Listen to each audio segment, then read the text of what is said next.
recording to the cloud now, so just so you're all aware. So now I just started recording. It appears that we are having less problems with Zoom than with Skype. The poll that I just sent out, people don't respond to see emails. I just got an email from a student that they're on Skype. How many times have I sent an email saying we're going to be on Zoom? I emailed twice saying to use Zoom tonight. Please check Blackboard. Already started. I even deleted the link. You see, it's frustrating as a professor when students do not listen or read. I've already answered like 10 or 12 emails today about this. Okay, so back to what I was saying. I emailed a sample test, and the purpose of that test was if I am going to use multiple choice or true and false, or short answers or essays, I wanted to be able to make sure that I could use it through Blackboard. You So emailed it? it was on Blackboard. So the test was on Blackboard. It was called sample test. The one you bought last week. But Yes. It's like there's nothing else to No, that's it. No, it was just a sample test to make sure that you guys are able to access it. Most of you already access it. I've been, grading them as I see it. So you're gonna, you should be able to see your grades. I saw some people, I guess, were responding to that. I have a question about the sample test. Sure.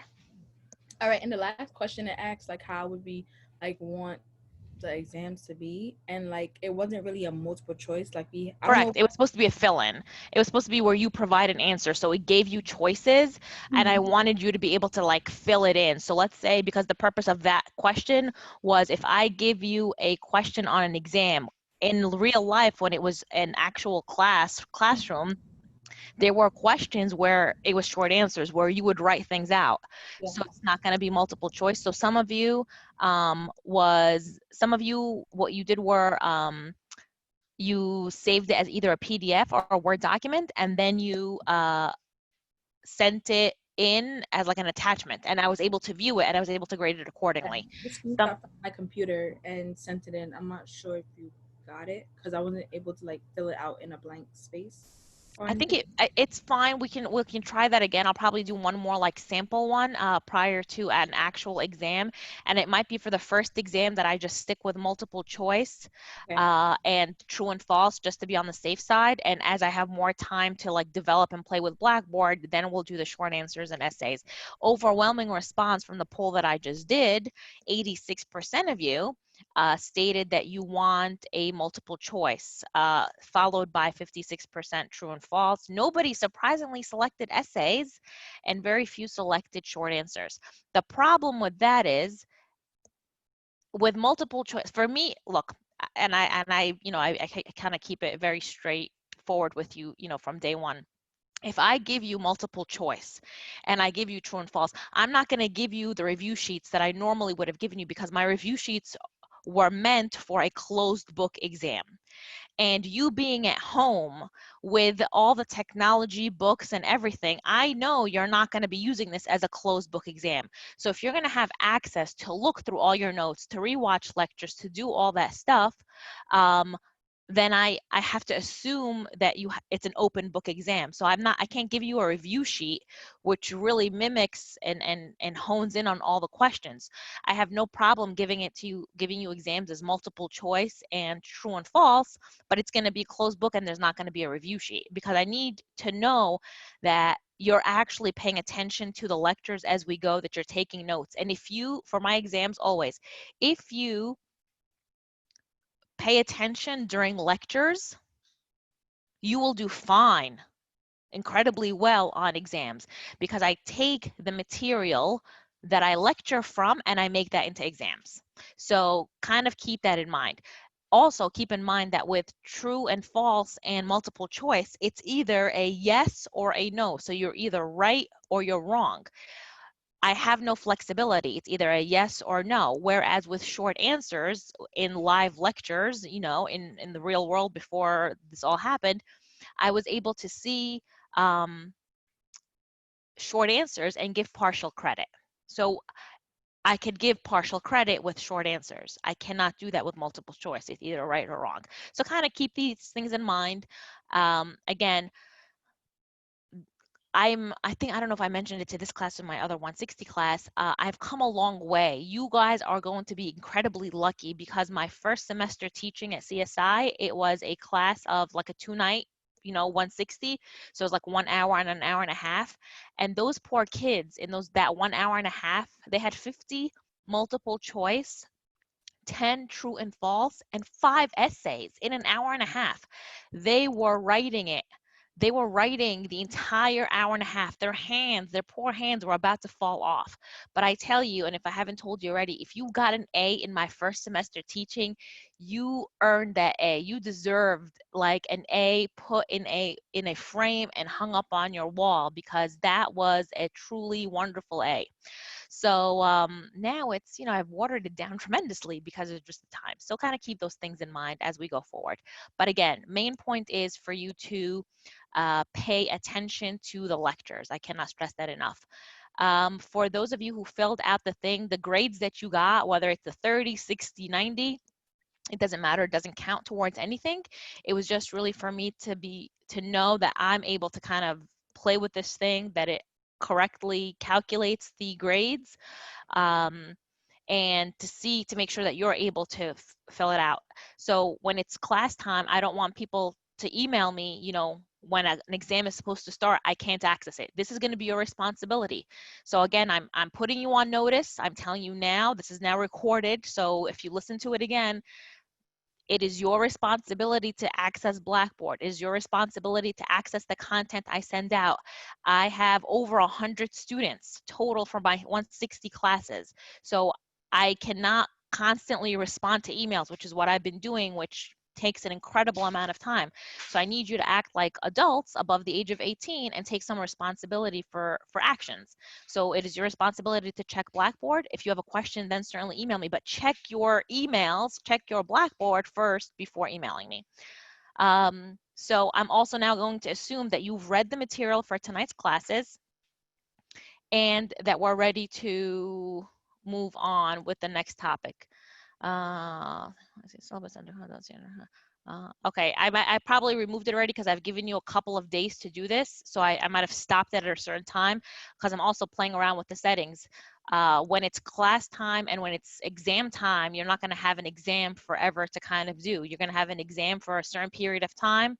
You have to submit it within, a certain period of time, and then that's it. So it's not going to be like a 24-hour period for you to do, 25 multiple choice questions. That's just ridiculous. All right, I want to get through with the lecture because we have today a lot of topics to cover, so I want to make sure I get all that stuff. So last week we covered criminal law. Now we're going to kind of switch gears and talk about a couple of other different topics. And when I actually explain to you what the topics are, you might have not realized that those were the names, but that's the legal classification for things. So intentional torts. Have you ever heard the term of intentional torts? Yes? No? Anyone? No. Okay. I'm going to assume no. So intentional, okay, good. Only after reading. So intentional torts are what? Can somebody give me an example of an intentional tort?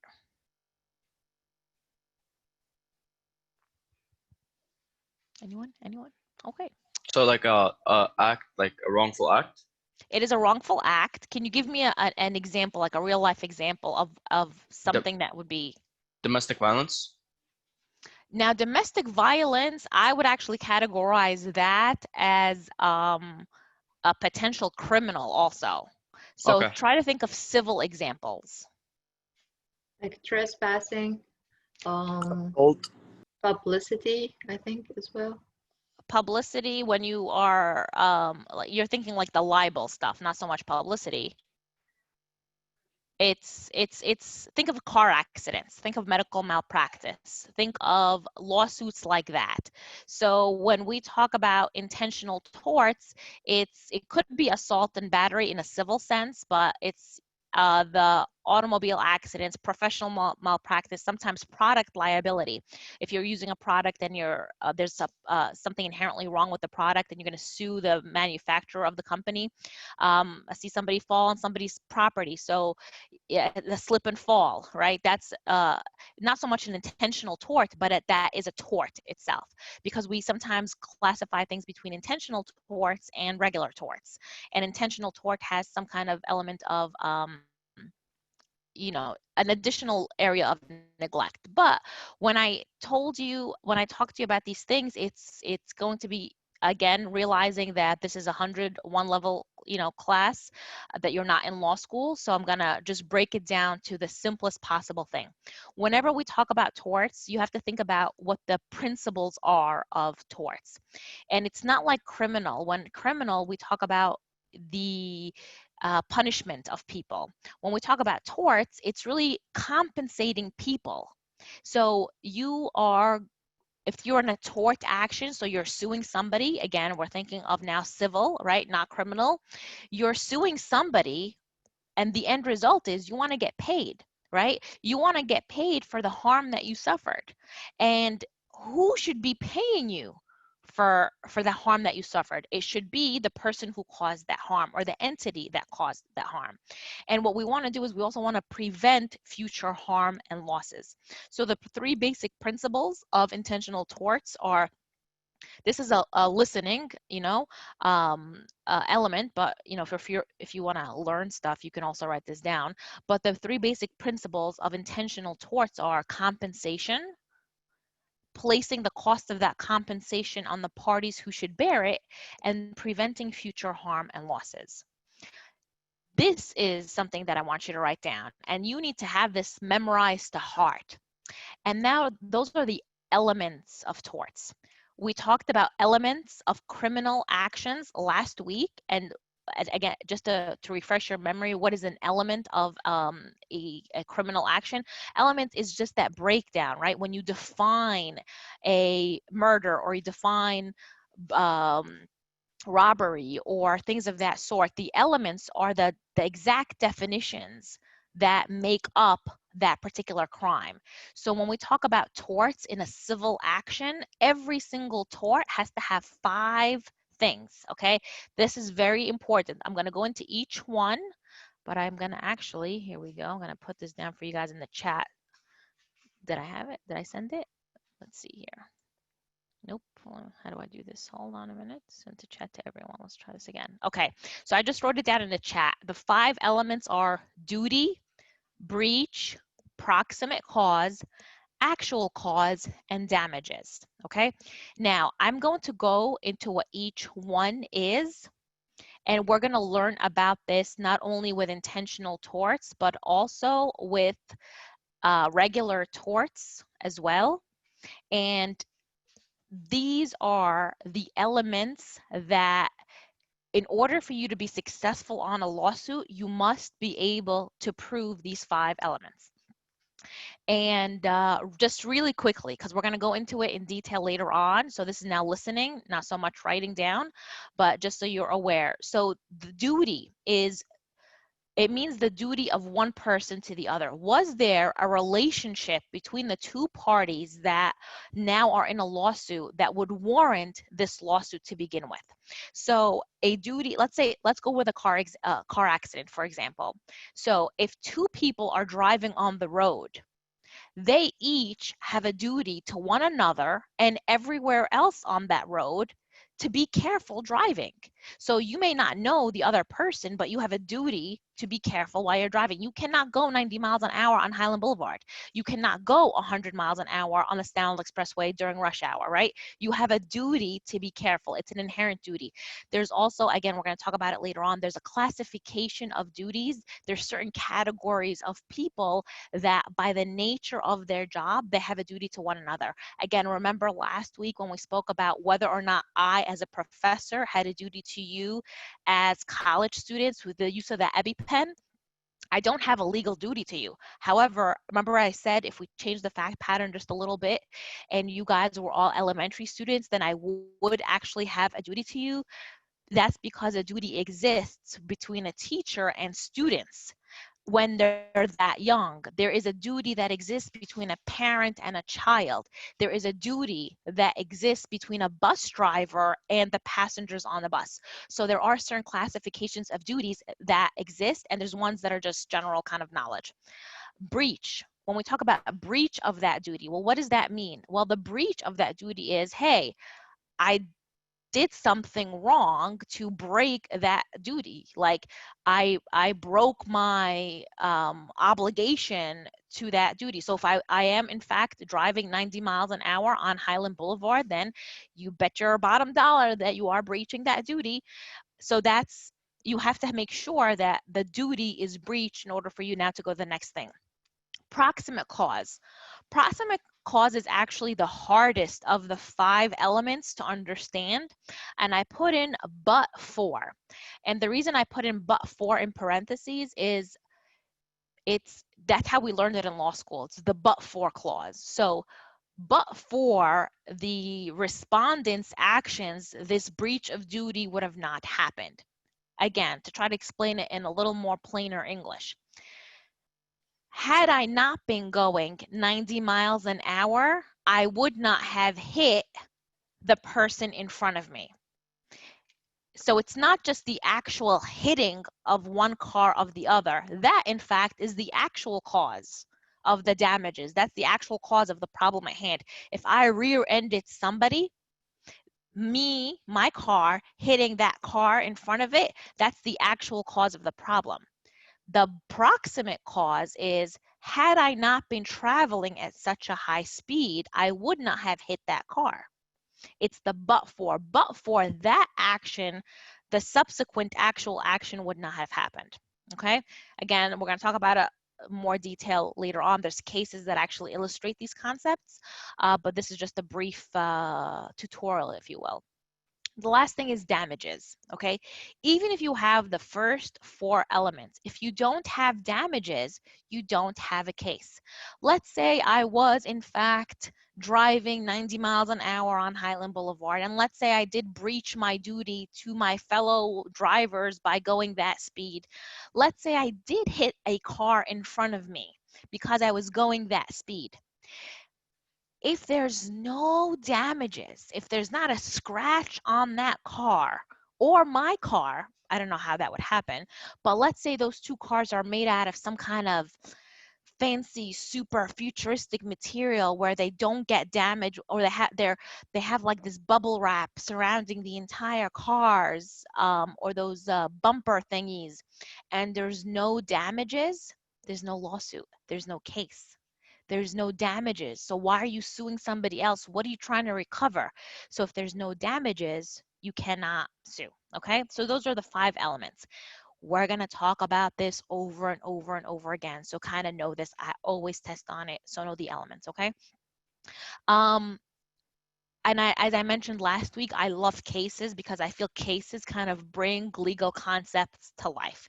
So the first case we're going to discuss, one of my favorite cases, it is the case of Philip Morris versus Williams. Who would like to tell me about the case of Philip Morris versus Williams?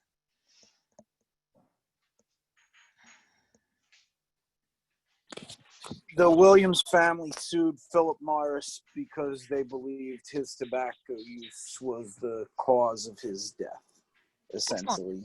Excellent. Yep. The court ended up finding, I believe, that Philip Morris was at least partially negligent, if I'm recalling my reading correctly, but that Mr. Williams still did have some responsibility for choosing to smoke in the first place.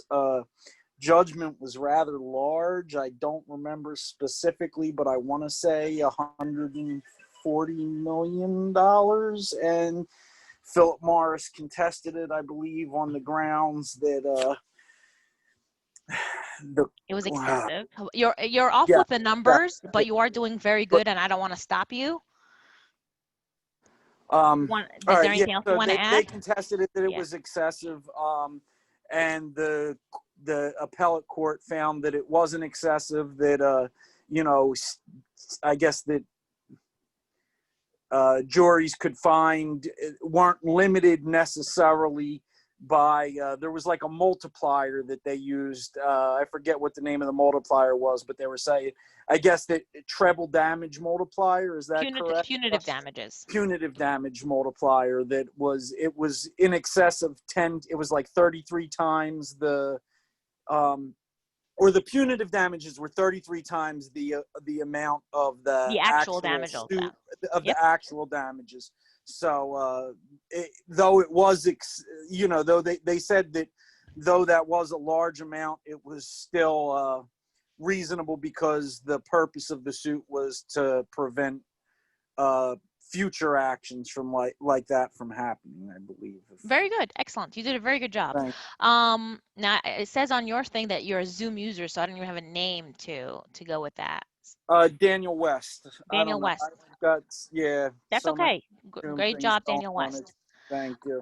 So what Mr. West said is correct.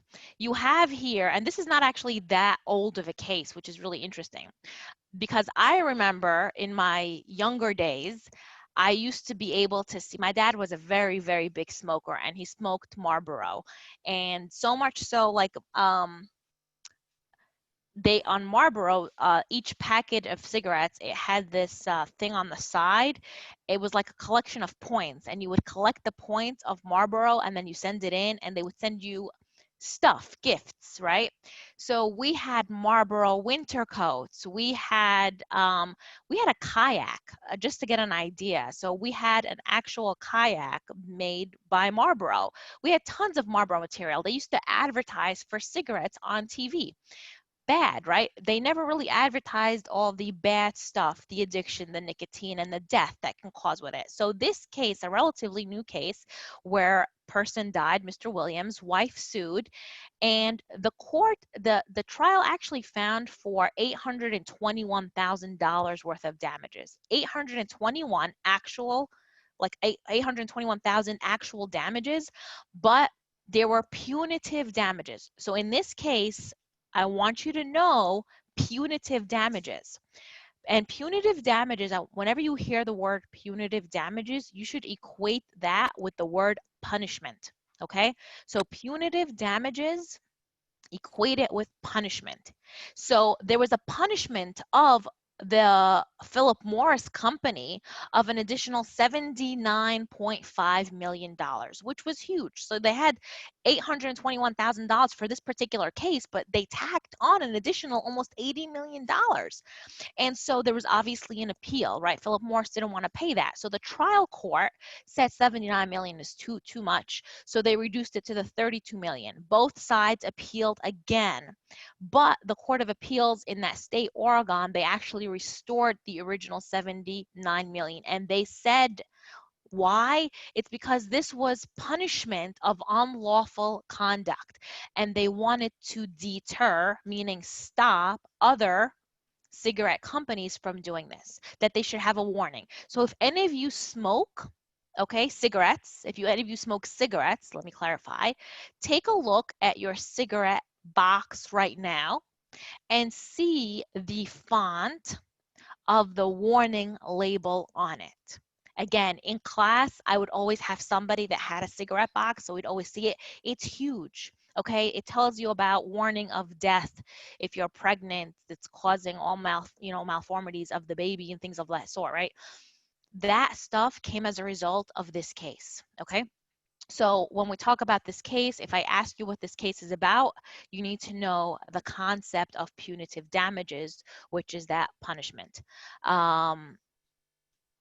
Okay, somebody said alcohol does that too. I don't know if there's been any cases that I can recall where they were punishing that, but that's also good to know because it's like a public health issue. So that is your case of Philip Morris versus Williams. I'm gonna go here okay. The next, let me just go back to my notes. Okay.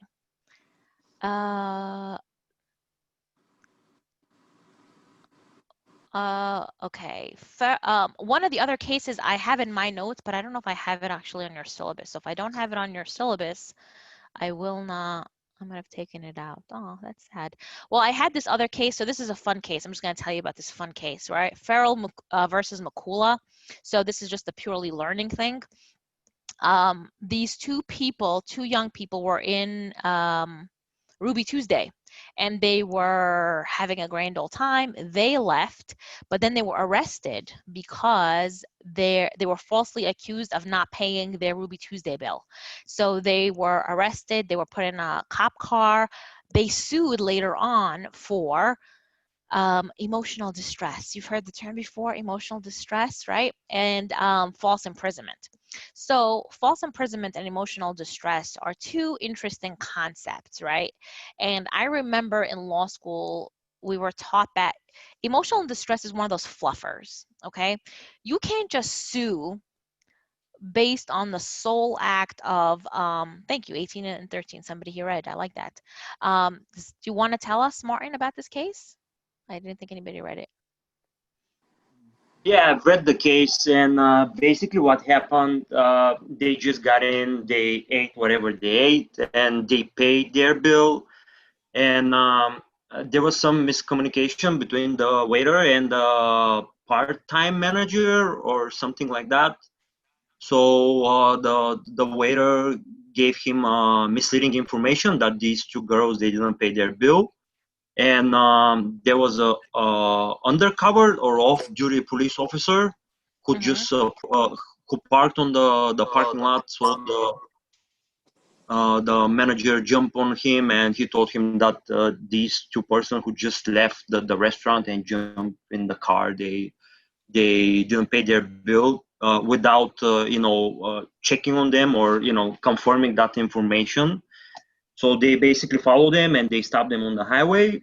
They all got handcuffed. Both got handcuffed, and after that, there was another police car, I think, that got on the accident or whatever you call it on that road. So after a few minutes discussion, they realized that they made a mistake and they let them go. And after the family, of course, sued them because, I mean, they're kids though. You can't do that. Like, it's horrible. Whatever happened for some reason. So the manager got sued, and I think the company. Yeah, I think that the whole, End of the yeah. story. But Yeah. now, do you remember what they were sued for? What? Emotional distress and false imprisonment. False So, imprisonment, yeah.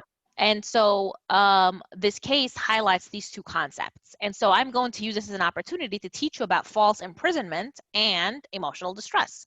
So whenever I ask you about a case, let's say on an exam, it's like, what concepts did this case highlight? So that's what you would want to know. This is false imprisonment and emotional distress. So when we talk about false imprisonment, you have to not be able to leave in order for you to raise that as a lawsuit. All right. So if you were in a room, let's pretend we're in a classroom, and the classroom had two doors, one on each end, and I blocked one door, and now class is over and I'm blocking one door, and I say, you can't leave because I'm having so much fun teaching. You must continue and learn, right? Now it's 9 o'clock, it's 9:15, it's 9:30. Am I falsely imprisoning you? No, because there's the other exit. Exactly. There's another exit for you, so you can leave. If you want to leave, you can get out. If there was only one door, that could be classified as false imprisonment because I'm holding you against your will. You don't want to be there anymore. You just want to get out. Okay? So if you cannot physically leave or somebody's preventing you from leaving, then that could be classified as false imprisonment. When we talk about emotional distress, I'm going to teach you how I was taught at Rutgers Law. So in order for you to actually recover damages on the concept of emotional distress, there has to be some physical manifestation of it. So you can't just say, I was distraught, I was so upset. No, you need to vomit, You need to have stomach pains. You need to like turn all red. You need to have a physical manifestation to show this emotional distress. As somebody said, you need proof. Perhaps this emotional distress was so severe that you had to go start seeing a psychologist or a psychiatrist, and you had to be on anxiety pills, and you weren't on those things before. So for you to have a valid claim, and again, I want you to think back about those 5 elements I talked about, right? Duty, breach, actual cause, proximate cause, and damages. So when we talk about, emotional distress, what are the damages? You have to show that you suffered something. So you want to have that proof. The law is about proof. So it's not just your word. And again, we're talking about civil case. What's the burden on civil cases? 51%. 51%, preponderance of the evidence, right? Preponderance. So it's preponderance of the evidence. So you have to show more likely than not that your version of the events is an accurate portrayal of what happened. So you can convince a jury of your peers that you are more likely than not telling the truth, okay? So that's why you want to have that physical manifestation. Very good. Let me go back to my notes here. Okay, battery, this is a listening, not so much as a writing. Battery is the intentional infliction of harmful or offensive bodily contact. That could also be construed as intentional torts. So it's offensive if it would offend a reasonable person's dignity. So it's the intentional, let's break it down, the intentional infliction of harmful or offensive bodily contact. Offensive bodily contact. Again, if we were interacting as human beings in an actual room together, and I was walking through the room, right? And I put my hand on your desk or your hand or your shoulder. If I tapped you to say you dropped something, me tapping you on the shoulder, I am now physically touching you. Perhaps you would be offended by my touch. Is that considered battery? Yes, because No. it can lead to a fight, let's say. Think about the words I gave in the definition. A reasonable No. person. A reasonable Yeah. person. Yeah. So would a reasonable person take offense to that light touch on the shoulder? If, however, you dropped something and I decided to just up and smack you in the back of the head to get your attention, that would then be battery, because the reasonable person would take offense to the back of their head being smacked with force, so I can notify them of something falling down. Okay, so again, you take a look at the reasonable person. We're going to talk about the reasonable person because it's an actual fictional character that I'm gonna discuss a lot, and it's a concept in the law later on, but just kind of start keeping these things in your mind. So that's let me just give you my notes. That's battery. Assault. Assault could be criminal, and it could also be, this is also a listening one. This is a criminal. It could also be against civil. And that's the intentional, right? And it has an intentional infliction of apprehension. If you're scaring somebody to death, right? If you're playing a joke on someone and you know that somebody, you don't know this, and you put a snake or a rat under somebody's chair just to scare them. And oh, they screamed, blah, blah, blah, their heart rate goes up, fine. That might not necessarily be assault. You did not do anything that would offend a reasonable person. However, if you knew that this person was in fact deathly afraid of snakes, of rats, and they suffer a heart attack as a result of this little prank, then not only is it assault in the civil sense, but it could also be assault in the criminal sense. Okay, so you have to take people as you take them. If you decide to play, and again, facts are going to come into play. Did you know? Did you have reason to know? Was this an intentional act of, causing great damage to somebody else? This is a very, very fact-specific one, but again, I'm giving you just general information so you're aware. Defamation and is the next topic we're gonna talk about. And defamation, I want you to write defamation. Actually, defamation is a listening. When we talk about libel and slander, then you need to know those, okay? So defamation, and this is all in your textbook, of course, is the false communication and then that injures a person's reputation by I'm gonna actually just put it in the chat. That way I can even speak a little faster. Here we go.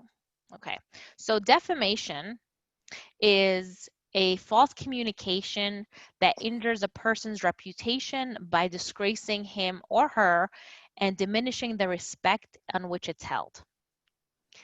As like every other crime that we talk about, whether it's civil or criminal in nature or anything that's you can get compensation for, that too has elements. And when we talk about defamation, there are 4 elements in it. I'm going to tell you what each one is. And there's 2 types of defamation. So I'm going to tell you what the 2 types are, because those you've heard before in just common language. Those are libel and slander. You've probably heard those terms before, right? Libel and slander. So libel, this is a write it down moment. This is a write it down moment. I always test on this. So libel is written, printed, TV or radio. I guess it could also be like, emails and stuff like that. So when we talk about written, it's to kind of catch us up with the current century that we're in. So written, printed, TV, or radio is libel. Slander is spoken or oral. Okay, so now how do you prove the elements of defamation? So again, defamation, think about it as the big umbrella. That's the actual concept here. That's the actual tort itself. And within defamation, you have 2 different types, the libel and the slander, but both have to have the 4 elements, which I'm going to tell you. So the 4 elements of defamation, that it has to be false. Number 1 is false and defamatory. So essentially false. Number 2, it's communicated to a third party.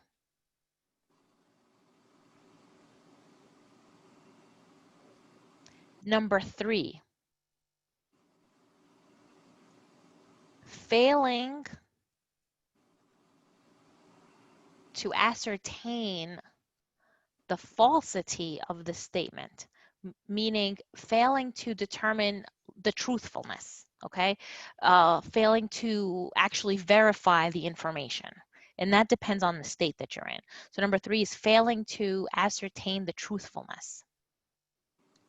And number 4, you have to have proof of specific harm. Number 4 is proof of specific harm. So somebody's requesting this. Now, when I say it, sometimes this is exactly from the book. So what I gave you just now verbally is oh, somebody's actually helping. Oh, that's wonderful. That's better what your classmate wrote, because I have it actually longer in my notes. If I just copy and paste it, it's going to be longer. I try to even break it down in the lectures. So thank you, Timmy. So how do we have defamation? If I'm a well-respected person in my field, right? And if somebody, let's say one of you students, decides to spread rumors about me and they are false, right? You say that, trying to think of something. You say, I don't know, something awful, that abuse my kids. All right, that you watch me on Zoom, and that one day that I did not have my Zoom turned off, and you start spreading rumors that I physically abuse my children. Okay, so number 1, in order for me to now sue you for that, I have to prove that it's false. I have to prove that you communicated. It's not like you just thought it in your head, right? You communicated to somebody else, and that you never verified that information.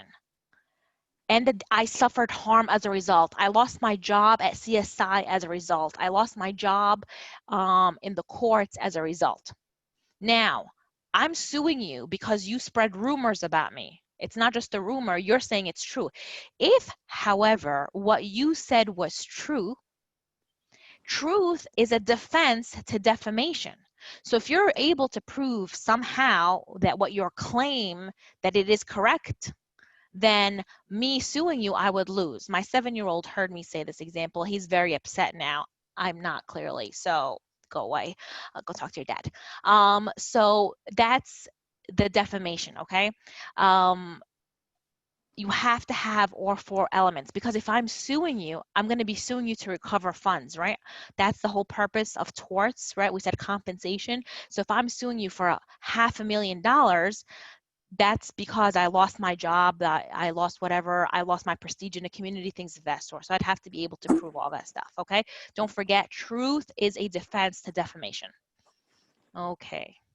Let me just make sure we're all good here. Great, nothing in the chat, moving right along. The next concept is kind of fun, and there's a case that highlights this concept, and this is the concept of appropriation.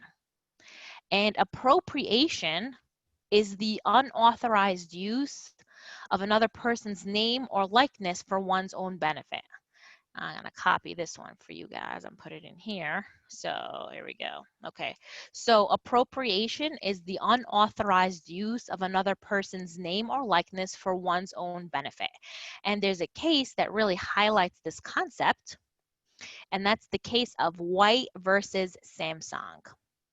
Does anybody want to share with us White versus Samsung? So fun. Honestly, I read it. I didn't understand it much. I know it's Okay. like Samsung made a Oppo similar to someone on TV, like Vanna White, she's been TV. around forever, I and don't she know. looks exactly the way today, like from 50 years ago. I guess surgery is very good. Does anybody here watch Wheel of Fortune? Is that, you guys too young for that? Too cool? I did 30 Yeah. years ago. Exactly, that's what I'm saying. 30 years ago, right? So that's when I used to watch it, maybe 20 years ago or something like that. But Vanna White, Wheel of Fortune, it was Pat Sajak and Vanna White on Wheel of Fortune at 7:30 p.m. on ABC. Jeopardy was on at 7, and Wheel of Fortune was on at 7:30. So go ahead, Amar. You want to continue on, or is that at the extent of what you knew? Well, what I understood that she lost the case, I think. Right? I don't know. Don't I worry about, tried. you know what, even with winning and losing, it's not something I'm concerned with. It's the facts. Like what happened? What happened with that case? Why did she sue? Why did Vanna White sue Samsung? What did Samsung do? I will give up here. Okay, no problem. Does anybody else want to take over, or do you want me to tell you? Yeah, I can take over if Go ahead, you'd like. Dan. Yeah, please. So they didn't use her actual image, but if I remember correctly, they had like a robot or something holding up a card in a similar manner to the way she did it. It was like a Wheel of Fortune or a board game or something that it was holding up.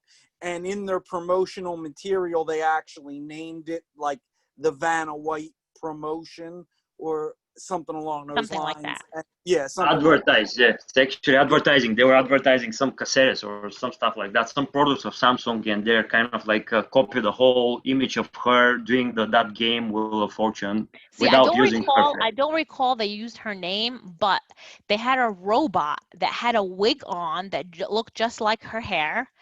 That the robot had a long dress just like Vanna White, and she was holding an image of the letters with the background of like the letters and the concept that she would have.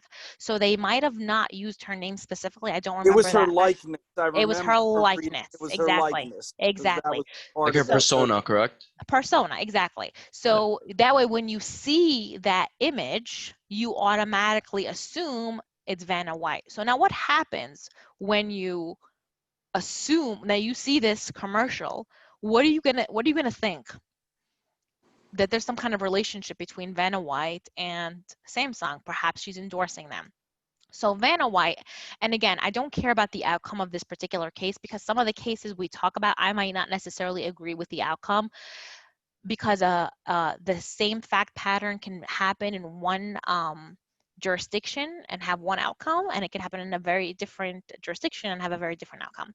So in this case, Vanna White sued Samsung because they never asked her for permission to use her likeness. They never compensated her. If they had given her money, she would have totally been fine with it. But they didn't pay her anything. They didn't ask for permission, and they were enhancing or highlighting their product, benefiting from her persona, and they never got her permission. So she had attained fame and fortune, and everybody knew what she looked like and who she was and what she was associated with, but she wasn't asked permission for that. So for this case, the only thing I want you to know about White versus Samsung is that it deals with appropriation, okay? And that's the unauthorized use of another person's name or likeness, okay? That's all. And I'm going to just take a look at my syllabus here. And we just finished chapter 7. We're going to move on to chapter 40, which is intellectual property. Okay. Intellectual, you're all with me so far, right? Nobody's dead. I can't tell because your videos are not on. I can see 2 people, 3 people. So great. Here, I'm here. Okay, great. You're live. We're all Woo. good. All right. Who Excellent. is- Thank you. That's good. Okay, so the next thing that we're going to talk about is intellectual property. And intellectual property, I tried to, I'm not technologically that brilliant, I will admit, and I wanted to see, I opted for this thing called whiteboard on here. I don't know even where it is, but I wanted to be able to draw things for you so you could see it, but it's not going to work. So I'm going to just resort to a good old pen and paper and show I it think to you. you I'm going to use put it in your my screen. share screen. But I like, it's something I need to draw, like, it's not, well, actually, you know what? No, it's going to take me too long. Let's play Pictionary, okay? If I pretend this was a white screen and I made a check like this, what company would you associate with that check mark? Nike. Yes. Nike. Nike, yes. If I had written down an LV on a piece of Louis, paper. Louis Louis Vuitton. Louis Vuitton. Now, I never said the words Nike. I never said Louis Vuitton. How did you guys know that? Branding. But there's Because The of their branding. brand. The trademark. branding, yeah. Branding. It's their trademark.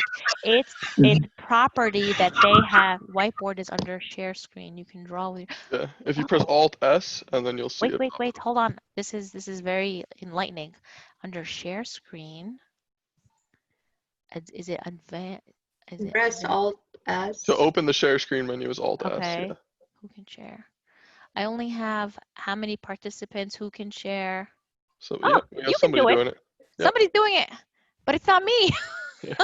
Okay, but that's okay. Don't do anything inappropriate on this thing because I'm recording it. Don't forget. Okay, well, somebody is able to do it, and I'm very happy. I appreciate that. Thank you. Unfortunately, I am not. I'm going to have to play with this on my own to figure it out, but we have all semester to learn.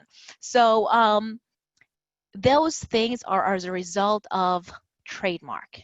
And those are a result of sometimes service marks. We're going to talk about that as well. Those are trade secrets. Those are trade symbols. Those are things, entities that companies pay a lot of money for marketing so they can brand. That way, when you see that symbol, you automatically know what company is associated with it, okay? So when we talk about a service mark or registration mark, sometimes you'll see with a product name, if you look at the fine print, you'll see an R, a little tiny R, and it's like a little circle, right? That means it's a registered trademark. Sometimes you see the T, TR or SR, service mark, SM, I'm sorry, service mark, trademark. Thank you, TM, trademark. And that means that this company owns this particular symbol. So you cannot use that symbol and, you know, start plastering it on shirts and selling it as if it was your own, right? Because now you're stealing from them. What's going to happen is that they're going to contact you and say, stop using our stuff, otherwise we're going to sue you. It's actually pretty simple. I'm not gonna say pretty simple. When I was in the private sector, I registered several of these items for companies I used to work with, and you have to fill out an application through the government website. I don't remember the trade website, but if you have your own company, or if you're right now thinking about starting your own business and you have a particular name or a logo that you want to use, that's something you should certainly be doing. A friend of mine started this paper company, right? And I don't remember the name she used, but she couldn't remember, or she doesn't realize how she came up with this name, but it was a paper company. And she started advertising on Facebook that she's starting her own paper company. And then a friend of hers said, you know, sent her an email and say, hey, I hope you're well. I just want you to know that the name you're using is our company name and you need to cease and desist. So the words cease and desist were used in that email. So she writes to us and she's like, no wonder that name was like familiar in my head. She had seen it somewhere and decided to kind of use it for her own little company, but she never did the background check to see whether or not that name was in use. And needless to say, she stopped using it because she didn't want to be sued. So if you are going to be using your own logo or whatever, just do a quick search to kind of make sure that nobody else is using that name. Now, there's a lot of counterfeit products, obviously, and so companies they spend a lot of money to try to stop these counterfeit products from being out there and utilizing their name. It's kind of that appropriation we just spoke about. Yes. Quick question. Sure. Is the company required to send you a cease and desist letter before they can sue you for appropriation, or they could pretty much sue you for? I think they can pretty much sue you, but I don't think anybody would, and I'll tell you why. The court is going to ask, you don't want to clog up the legal system with frivolous lawsuits, because perhaps a one letter that you write to say cease and desist would be enough to have this person stop. You go to court, it's going to drag on forever. You're going to pay attorneys a ton of money. So and then you can also tell the court that you tried to do this, because that's something that the court usually would ask. Have you guys tried to resolve this on your own? So I don't think it's an automatic, it's a must, but I don't know. I'd have to look that up actually. Let's see if there's a question here. What if somebody uses a very similar name and very similar label? Can this company be used? Actually, it's, but what if they want to make money before they catch it? Okay, so if there's a test that the court uses, the legal standard, if there's a likelihood of confusion by the customer that they may mistake your company for this original company, then you're going to be asked to stop. So the person who used the the whiteboard before, if you could draw the Apple symbol but not the actual Apple symbol, like make it inverted or something. Thank you. All right, so is that the Apple symbol? That's the Apple one, right? So now we're going to make a non-Apple one. Perfect. Good. Perfect. So if I start to plaster the non-Apple symbol, but let's say it looks a lot better than this drawing right here, but it looks, and I start plastering it on electronic devices, and I don't spell Apple A-P-P-L-E, I start spelling it A-P-L-E and do it in script. Is a consumer likely to associate this product that I'm now selling with the original Apple product? I don't know. And Yes. that's what, so some people are going to say yes, and I would imagine some people will say no. Thank you. Thank you, my phantom whiteboard person. I appreciate it. If there is a likelihood of confusion, and again, civil action, right? More likely than not, then you're going to be told to cease and desist, that you are infringing on somebody else's rights. So there's a lot of counterfeit products out there. You know that, right? You see it on the streets, you see it online, blah, blah, blah. So it depends. And I know somebody wrote that you just want to make money before you get caught, and that could very much be the case. You want to make some money. But what happens if you get sued and you're asked to return that money? Any profit that you made based on like using a company's good name, then maybe you're going to have to return that. Is it going to be worth you getting an attorney, going to court, showing them the money that you got? It might not be worth it. Just come up here with your own idea. But Also, can't they? I swear I read something about they have the ability to cover double what you treble made. damages, yes. Yeah. Depending on the jurisdiction, yeah, because again, it's a way to try to hinder and stop other people from doing it. So it's not like, oh, I did it, I made $100,000, I'm going to be able to keep it. No, there's going to be sometimes even more of a penalty, but it's trying to stop it. And sometimes fake companies start and pop up and disappear all the time.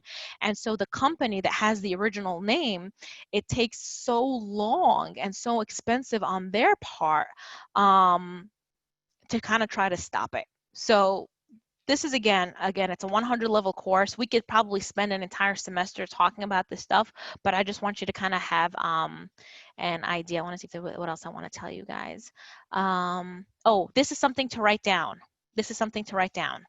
Whenever you're using a symbol has to be distinctive and not a description of the item. So a symbol, right, has to be distinctive and not a description of the item.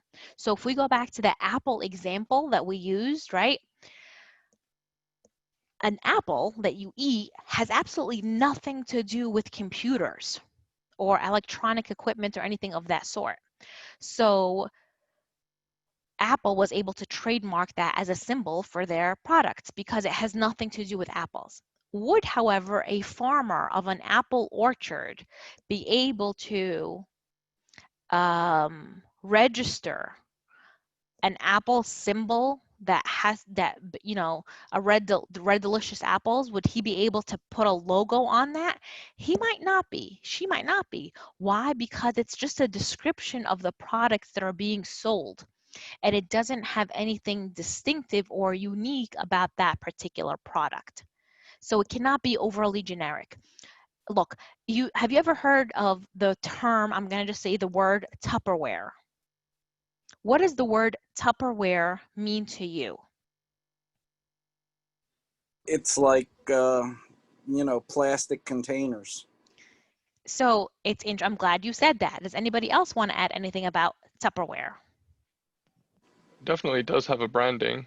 It's a brand. I've seen the brand, but there's an actual brand called Tupperware, but people start using the word Tupperware as a generic term for any, like Mr. West said, any plastic set, like for you store your food in, whatever, right?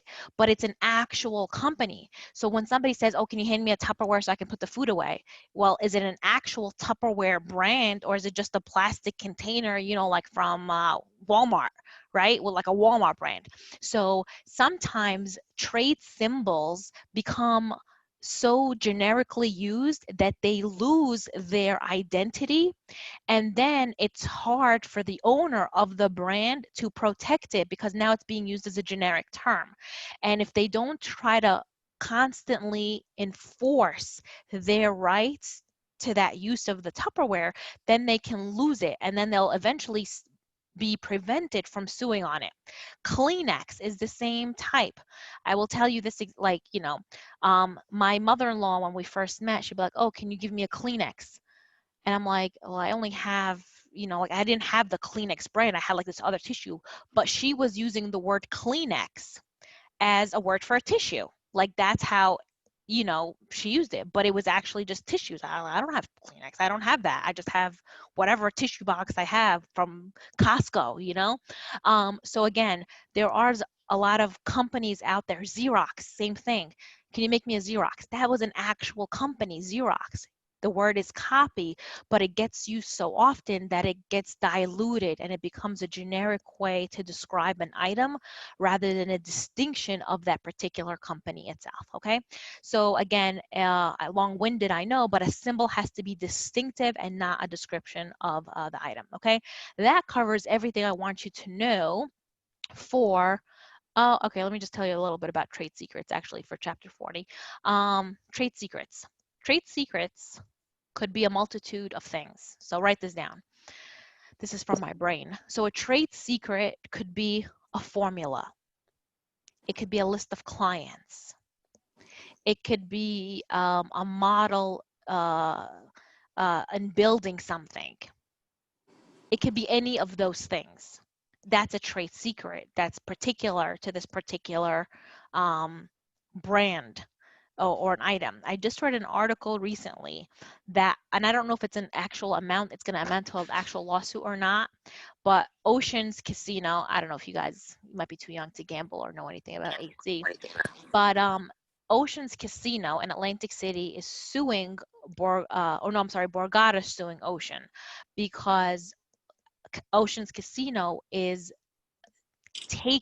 they're hiring people that worked in Borgata who had a list of all the high rollers over there, the people that would spend $50,000 on a trip. Is having a list of high rollers considered a trade secret? I don't think so. That's my Wouldn't that personal just be opinion. poaching? Huh? Yeah. Wouldn't that just be poaching your Yeah. competitors' Yeah. people? Yeah. So it was just like a quick article, but then it's like, is a client list, could that be a trade secret? Is it Well, isn't that on the person? I'm sorry? Why it's not on the person who has it? Why it's on the company that's hiring them? It's the same Well, thing if you're depends hiring someone on, to be working somewhere. well, see, sometimes, and we're going to talk this, later in the semester, when you are hired by a particular company, you sometimes sign non-disclosure agreements. So are those people that are now being hired by competitors, are they in breach of their non-competitive agreement, their non-disclosure agreement? Are there any things in there? And this is life lesson for you. Wherever you work, make sure you read your contract. Are you going to be prevented from working for a competitor for X amount of time? We're going to talk about that in detail later, but keep that keep that in mind. We will talk about it at some point. So that's trade secrets. That covers all the stuff I want you to know for chapter 40. I'm going to move on to chapter 43, which is actually just very quick. And chapter 43 is accountant's legal liability. Okay. Those of you who are interested in accounting, you can be sued. So how can you be sued? Oh, I see Clorox, shoes, yeah. Very good companies here. You guys listed. Accountants can be sued. And how can you be sued? Well, you can be sued a number of ways. You can be sued if you file erroneous tax returns. So not only can you be sued by the person that's hiring you, you can also be sued by a third party that never hired you. And I'll give you an example. You have been preparing tax returns for a small mom and pop shop. And mom and pop shop are selling their business to entity X. Entity X asks for the accounting statements and the tax returns for the past X amount, like Y years. And so now they're relying on those statements that you're providing so they can determine, number one, whether or not they're going to buy this business and how much they're going to pay for it. After they make their purchase, they realize, now that they're running the business, that these statements, these documents were false. There were lies on them. They were prepared incorrectly. If you knew about these lies and you actually fabricated, you're certainly going to be sued, and it's going to be now in a criminal sense for fraud. And if you did not know what you were doing and you messed things up because you were incompetent, then you're going to be sued based on a tort, right? Civil, like negligence of it. So even though you were not specifically hired by this other company, they can sue you because they're relying on your work. So accountants, make sure you do a good job, like every other profession, because you could be sued. Everybody could be sued. I don't know if I mentioned this to you first class. Pretty much anyone can be sued for anything. The question is there going to be a recovery? Okay, I can sue you all right now for God knows what. I'll come up with something, but am I going to recover anything? Is it worth the time? Is it worth the effort? So some people are litigious by nature, meaning they want to sue everyone and everything under the sun. But again, are you going to recover? No. Then you just want to move on. Are there damages? No. Then we move on. Okay. So that is our accountant's legal liability. You just finished chapter 43. Now we're going to move on. What do we have here? Okay. We have chapter 8 and chapter 47 next. I do want to give you the secret message before I forget. Now I have to come up with something crazy as I usually do, and I have to write it down so I don't forget. So announcement. Secret message time. Announcement. Where did I put my first secret message? Okay. Yes. My 7-year-old, whenever he hears a secret message, he just wants to come and partake. Okay, the secret message for today's class is the 7-year-old wants to giggle all night long. The 7-year-old wants to giggle all night long. So let me write this down. The 7-year-old wants to giggle. As you can hear him, he is in fact giggling. This is Wednesday, 9/2. Okay.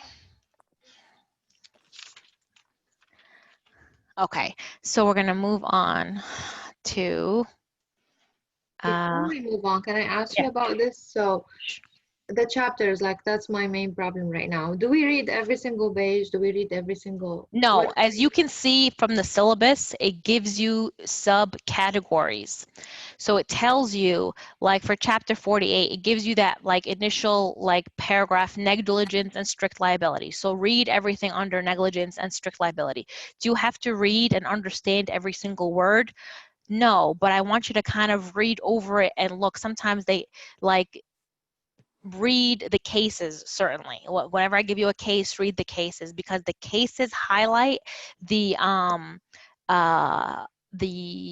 concepts we're trying to learn. And again, look at the syllabus, the breakdown of the paragraphs. Some things I just leave out altogether because I don't feel that they're necessary. So when you're preparing for class, concentrate on those paragraphs I list in the syllabus. Okay. I see like the chats are like blowing up here. What's going on? Blah, blah, blah. Okay, so that's, you guys can all talk amongst yourselves with that. Okay, I'm gonna move on to negligence and strict liability. So breach of duty of care. So we talked a little bit earlier about, let me just see here. It's fine, okay. We talked about duty and we talked about breach, you know, those 5 elements. So now we're gonna go into them a little bit more. And we talked about intentional torts, and I've mentioned the word negligence, okay? And the word negligence is, it's a concept where you can be basically punished for failing to exercise reasonable care. Okay, you should be exercising reasonable care under the circumstances. If you're driving, you want to exercise reasonable care. If you are a doctor, okay, and you're performing surgery on somebody, you want to make sure you're operating on the right part of the body. Okay, if you are an attorney and you have a client and you have a trial coming up, you need to prepare for that trial. So negligence is failing to exercise that reasonable care. And mostly the most common types of accidents or lawsuits are, personal injury. You've heard personal injury attorneys. You've seen commercials for personal injury attorneys. You've seen ads for personal injury attorneys, and they are their meat and potatoes of a living is based on like negligence cases. So it's personal injury like car accidents. It could be medical malpractice. It could be labor law. So like if somebody's getting hurt on a job and like they fall, they get hurt, those are negligence cases, and there's a lot of money to be recovered in those cases. But of course you could also spend a couple of years and not recover a single penny. So when we talk about negligence, again, negligence as an entity, it has the same 5 elements that we talked about in intentional tort. So it still has the duty, the breach, the actual cause, the proximate cause, and damages. So in a negligence case, it could be like the ones I spoke about earlier. This is now more detail of it. It's the same 5 elements that you have to prove. And at this point is now when I'm going to talk about the reasonable person. So who is this reasonable person? The reasonable person is a careful, let me erase that. It's a fake person. Let's start with that. It's a fake person who is always careful and prudent and never negligent. It is the perfect person. So that's how you can even if you want to really condense down, simplify what I'm saying, the reasonable person is that perfect fake person. Because whenever there's a lawsuit, you're going to have a comparison to this fake perfect person. When we talk about driving, this fake person is the one that always drives at 10 and 2, seatbelt on, checking their rear view mirror, always within the speed limit, never speeds, never, rolls through a stop sign. They actually stop at the stop sign, looks both ways, and then crosses, okay? So your reasonable person is that perfect person. And you're always under a duty to exercise that reasonable care for the safety of others whenever you're outside, okay? This is not your world where you can just do whatever you want, right? You live in a world with other people, so you have to exercise reasonable care wherever you go. Now, there are different classifications of the reasonable person, and this is something not only do you need to listen and understand, but you also have to write down. This is in your textbook under the negligence section. I hope you read it for today. I'm going to explain the different categories. I usually test on it. I'm not sure I'm going to do that with multiple choice, but I'm going to find a way. So I'm going to tell you what the categories are and explain each one. So we said that the regular perfect person is the reasonable person, right? So that's just one category. That's your reasonable person, fake perfect person. Now, if you have a child under the age of 18, a minor, so you have, let's say, a minor was playing outside with a group of kids. They were playing baseball and a ball hits and breaks a window from a neighbor. So the neighbor sues for the recovery of the damages for that window. They're going to sue the parent of that child. But now the child that threw the ball or whatever, they're going to be compared to a reasonable person, but that same category. So they're going to be compared to not a perfect adult. They're going to be compared to a perfect child, but that same age, same intelligence, same experience. So they're going to be compared to another, let's say it was a 12-year-old that hit that baseball and that ball hit that and broke that window. They're going to be compared to another 12-year-old, a perfect 12-year-old. Would a perfect 12-year-old have been playing in the yard within such close proximity to their neighbors? So those are the questions that may be asked. Now, generally speaking, this is a listening now, generally speaking, you don't have kids engaging in risky behavior. So they're going to be compared to things that kids would engage in. If you have a kid who is, let's say, 15 or 14 years old that decides to take a car and drive with it and they hit somebody, now is that person, that 14-year-old that just took this car without permission, going to be compared to a perfect 14? Would a perfect 14-year-old do that? They wouldn't. But the fact now that they hit somebody, now that can bring upon criminal standards. It's no longer just a civil case. So is that kid going to be tried as a child, or is that kid going to be tried as an adult? Are they, since they are now engaging in risky behavior, what is the standard going to be in how they're compared and how they're tried? If this 14-year-old commits murder, are they going to be compared to a perfect little kid? Are they going to be tried as a minor, or are they going to be tried as an adult? So those are the questions that kind of come up, okay? If a child generally sometimes engages in adult behavior, then they may very well be charged as adults, okay? Now, the next category is somebody under a physical disability. Let's say you are driving and there's somebody that was crossing the street, but they are on crutches and they only have one leg. So they're on crutches and they're going rather slow. You were speeding, you weren't paying attention, you hit this person. So now you want to say, hey, they were crossing against the light. Maybe that's the defense that you use. This person now is going to be compared, the person who is with this physical disability is going to be compared to a person with that same physical disability. Would a reasonable person with the same physical disability have crossed the street at the same time? Would they have waited until the light changed? You know, so whenever there's a comparison of a person that has a physical disability, they're going to be compared to the same person but with that same physical disability. The next category is a mental disability. And unfortunately, the law has not yet caught up with mental disabilities. So people that have mental disabilities are compared to that same perfect, reasonable person that we spoke about, that first category. So somebody with a mental disability is compared to a perfect, reasonable person.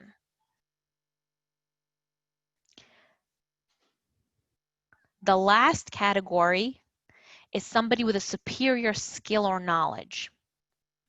A physician, for instance. A doctor who gets sued or suing somebody, they're going to be compared to another doctor with the same experience, with the same town, okay? You are not going to compare an ER doctor that works in NYU with a, let's say, and this doctor has 50 years experience, with a doctor that lives and works in, I don't want to offend if anybody's from Oklahoma, but like some little town in Oklahoma where they have, you know, 5 people in the entire town, okay? So you have to compare them and their decision making to somebody within that same, you know, a same city type that sees the around approximate same number of patients. Would a doctor that has been on call for, you know, 48 hours straight, would they have made the same mistake that they did? Or is the decision that they made to operate on this person, is that a reasonable decision that they make? Okay, so those are the different types of reasonable person standard. So this is the reasonable person standard, and those are all the subcategories. So you have that perfect person, you have the minor child, you have the person with a physical disability, you have the person with a mental disability, and you have the person with a superior skill. So those are the 5. Keep in mind, I always plug this in, that the reasonable, like you're using your reasonable mind to make decisions. If you become voluntarily intoxicated, it's not an excuse for decisions that you make. So voluntary intoxication does not void decisions that you make while you're voluntarily intoxicated. Okay? There's a case, let me just make sure it's on my syllabus here. Yes, okay. Ryan versus Freisenhahn. This is a good case. Did anybody here read Ryan versus Freisenhahn? It's kind of sad too. Sad, but it's a good case. Anyone?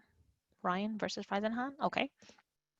So I will tell you a little bit about this case. So the essential elements of this case are a minor goes to a party. She gets intoxicated. She drives after the party. She gets into a car accident and she dies. Her parents sue the host's parents for the loss of their child. Now, a lot of cases, and I don't know if you've noticed already, but you're going to notice sometimes cases, a judgment is made at the lower court, it gets appealed again. I'm never going to ask you what happened at first appeal, second appeal, court of appeals, things of that sort, trial court. Again, I want you to know the point of this case. In this particular state where this case took place, there was a law that said that you're responsible for your own actions, right? So if you got drunk and you left on your own and you got into an accident, that's on you. The problem with this case was Sabrina was a minor child. She was under the age of 18. And the host's house, the person who was having the party, is also a minor. And so the court found that while there's a law in that particular state that said, hey, yeah, you know what? Adults don't have control over other adults. Adults can do whatever they want. Adults do have control over minors. So therefore, they should be held responsible for the acts of minors. Again, I want you to go back to the first day of class when I had that EpiPen example. You're all above the age of 18. You're free to do what you want. I'm free to do whatever I want. If you were minors, I would have a responsibility to protect you. But I don't because you're all adults. So it's the same thing with this case. So an adult has an obligation to protect those minors, or let me rephrase, they have control over the minors, and a minor should not be drinking anyway, right? So that's also something against the law. And so since they were drinking in this host's household, they're responsible.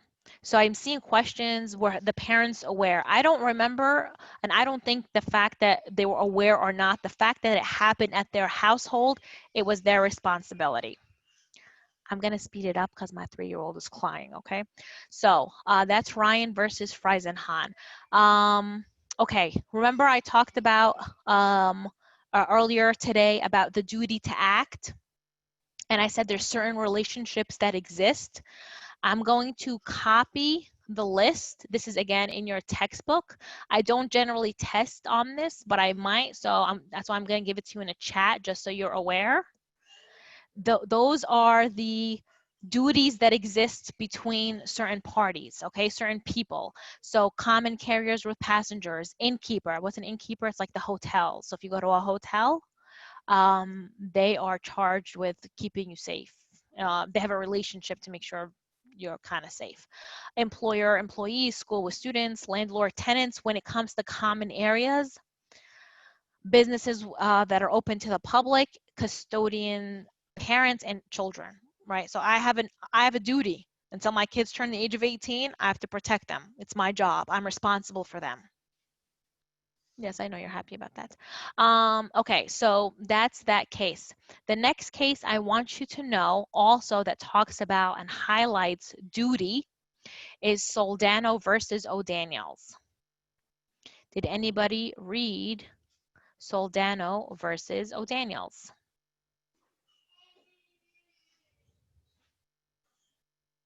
Anyone?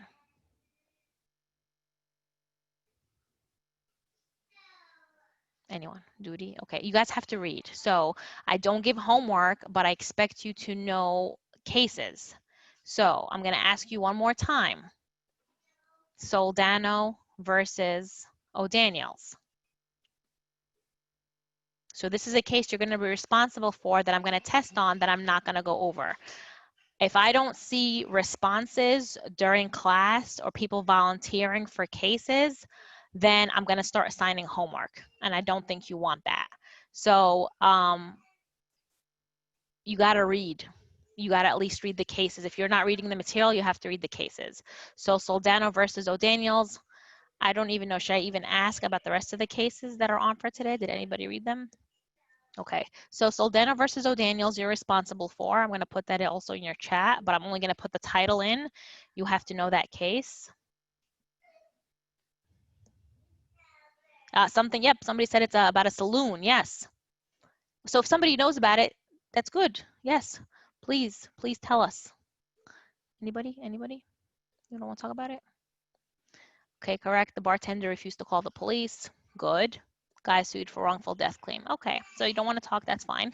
So yes, so now you just restored my faith in this class. So somebody was shot in a saloon. The person, one of the guests, goes across the street and wants to use the phone to just call for help. The bartender across the street refused to call, and they didn't even want to call. They didn't want to get involved. They didn't even want to call. So there was a lawsuit against them.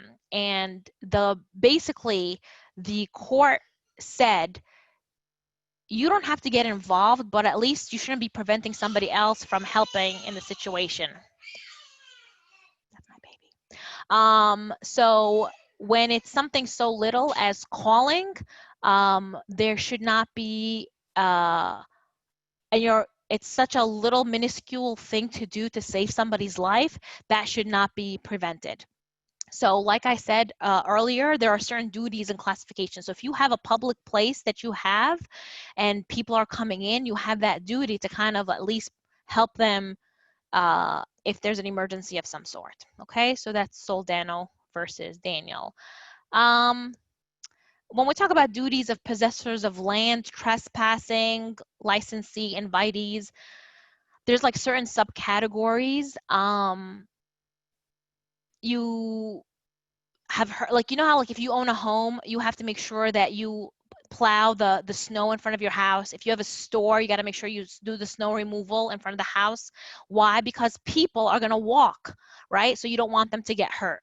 So that's kind of like a duty that you have to land itself, because members of the world are going to be walking over there. So you have a duty to make sure you kind of clean that up.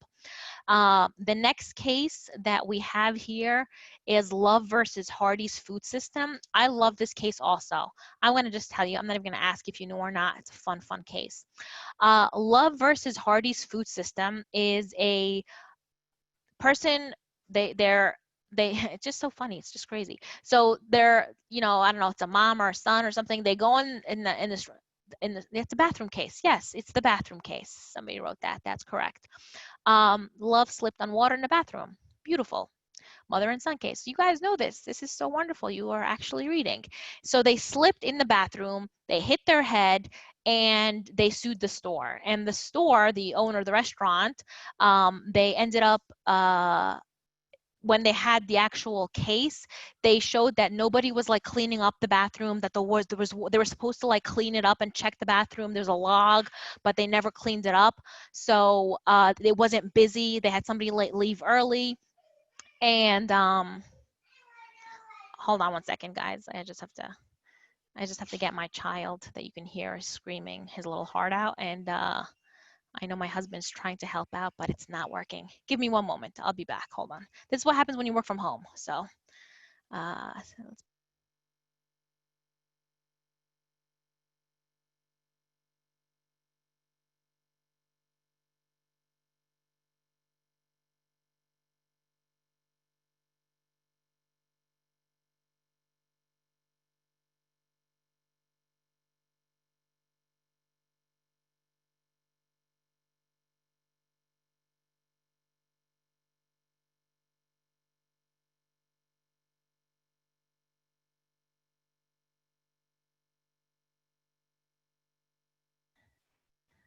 Okay, and we're back. Everyone, this is Simon. Simon is 3 years old. Hey, He's not Simon. happy right now. So they say hi. What's up, Simon? Right. Oh, yes, no, Okay. we're just gonna keep going. Okay, so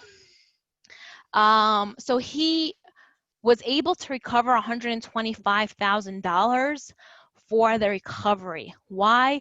Because again, it's knowing or should having to know whether or not there's a dangerous condition that exists in your store. So let's say you are in ShopRite. Let's say you're in ShopRite or you're in Walmart or you're in a store or something and you slip and fall on sauce, a jar that broke or something. Can you recover for that slip and fall in the store? Well, it depends. Did the store know about the jar of sauce and fail to clean it up in a reasonable period of time? You can't say that like you can't have, like, you know, some people like to sue, right? So you can't like have a friend of yours or somebody, you know, make sure to drop a jar of sauce and then 2 seconds later you go and slip and fall on it so you can recover funds. No, there has to be a reasonable period of time given to the store to clean it up. But let's say that sauce, that jar of sauce, was there for a prolonged period of time and they had to know about it and they never cleaned it up and you did in fact fall on it, then you can recover. You can probably get free food for the rest of your life, depending on the injury. Also, as an FYI, again, you get compensated based on the damages. So this case, the guy fell and hit his head. If you fall, but like you scrape a knee, you're not going to recover that much. But if you fall and break a bone in your leg, that's good recovery. Why? Because you need your legs to walk. I worked for a PI firm on Park Avenue for about 1.5 years. So I know the value of injuries and the clients. And if you have a doctor that falls and breaks a leg or even better, a hand, they're going to recover a ton of money. Why? Because they use those hands for surgery. Or a painter or a musician that plays the violin, let's say, right? What is the most expensive? I don't know, but like you break a pinky is not worth much, right? Because you don't actually need it. Broken nose, you need it to smell. If you lost your sense of smell, then you could probably recover more. I don't remember. Now this was like 10 years ago, guys, so I don't know what the actual value, because it also depends on how much money you earn, how old you are, and you know, your tax returns. Why do celebrities have insurance for their body parts? Because they probably make money based on their looks. So that's why. But like physicians, I will tell you, they insure their hands. They have to insure their hands because they're using their hands for surgeries. There's nothing for me to insure because it's really just my mouth. I talk, even as a lawyer, right? That's what I'm doing. Or my hands, I'm typing, but I could probably just talk into things that would do it. About falling and getting compensated, but you make it sound a lot more difficult. Well, people get compensated. People can talk, and like I said, people can sue, but you have to have, there has to be those elements in a crime. It's not just you fall, you're automatically going to win. And so I'm giving you the picture. Don't forget, I work in the court system. I worked for a PI firm. It's in actuality versus, do you know how many people slip and fall and sue and don't recover anything? You hear about the big recoveries, but you don't hear about all the small recoveries, all the cases that settle. Those are elements of a crime that must be proven. And if you don't prove that stuff, the insurance company's not going to want to pay. Don't forget, whenever you sue somebody, they are going to have a team of lawyers that are protecting them, especially if it's a big store, right? If it's a grocery store, if it's a company, if it's a corporation, they have lawyers, and the lawyers are not going to want to pay you. Their job is to protect their client. So they have to make sure The same if you're using a municipality. Municipalities are different. There's like you have to have like a notice within 90 days. There's all different types of ways to sue. I saw somebody here writing about I'm falling and I can't get up. Fake accidents. No, fake accidents, if it's proven it's fake, it's going to be nuisance value and it's going to be dismissed. There's people that sue and get absolutely nothing. And they don't care. Why? Because if there's a lawyer that's going to take it on, what's going to happen is the lawyer does an agreement where they only get compensated if they recover money. So sometimes they will try to settle something. The chief clerk in my court where I work, he was sued. He rear-ended somebody. He was sued for $1 million. There was not a scratch on this person. Afterwards, they decided to have all this stuff. Like he was faking it. He was going to all these doctors. Meanwhile, on Facebook, he was like gardening and doing all these activities. After 2 years, he got $10,000 because it was just nuisance value to get him to go away. He sued for $1 million. He got $10,000. And that was after maybe 2 years of being in court. So again, you only hear about maybe like the major recoveries because that's what's going to be advertised, but it's not. A lot of the things don't. Like I got rear-ended once. I called my mom and I told her. I was like, you have to sue. I was like, no, I don't. I'm fine. She's like, you have to sue and you have to make money. I was like, Ma, like that's not how it works. I did not sue because it wasn't worth it. It's not going to be worth it. Like, like there was no remember element number 5, no damages. Okay. So keep that in mind. I'm keeping it. I'm just letting you know the legit way, the actual legal way to do things. Whether or not people fake things, that's on them. Whether they're going to be able to recover, that's on them. I'm telling you, I'm an attorney. I know these things. Yes, your mom sounds like my father. Yeah, that's my mom. Okay, so I'm gonna move on to the next concept here. We did love versus Hardy. Oh, fun. So this is a Latin phrase. If you want to like impress your friends because you're taking business law 160 at CSI, but you want to like speak Latin to them, this phrase is a Latin phrase and it's res ipsa loquitur, which means the thing speaks for itself.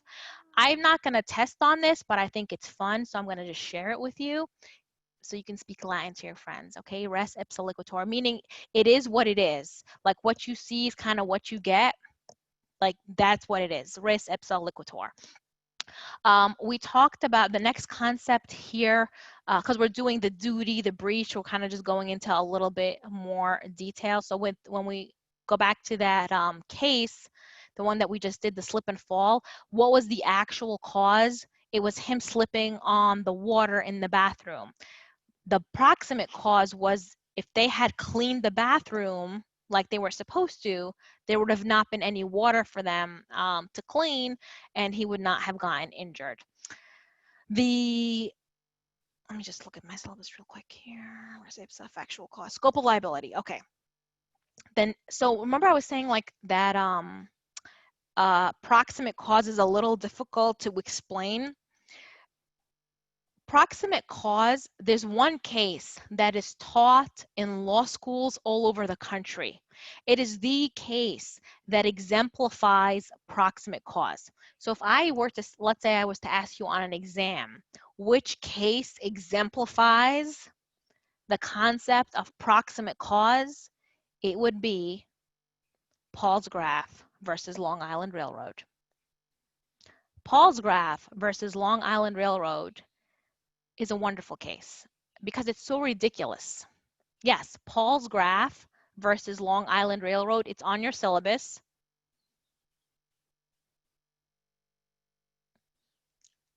It's under scope of liability.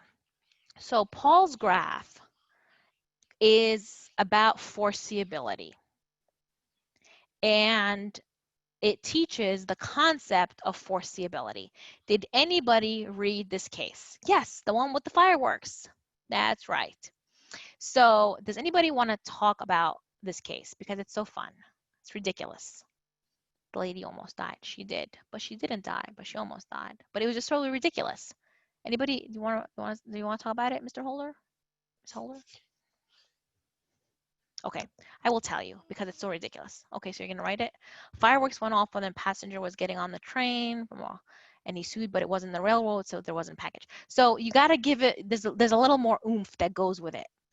but you have the, the absolute framework here correct. So there was this guy trying to get onto the train, and there was somebody trying to push him to get onto the train because the train was about to leave and it was full.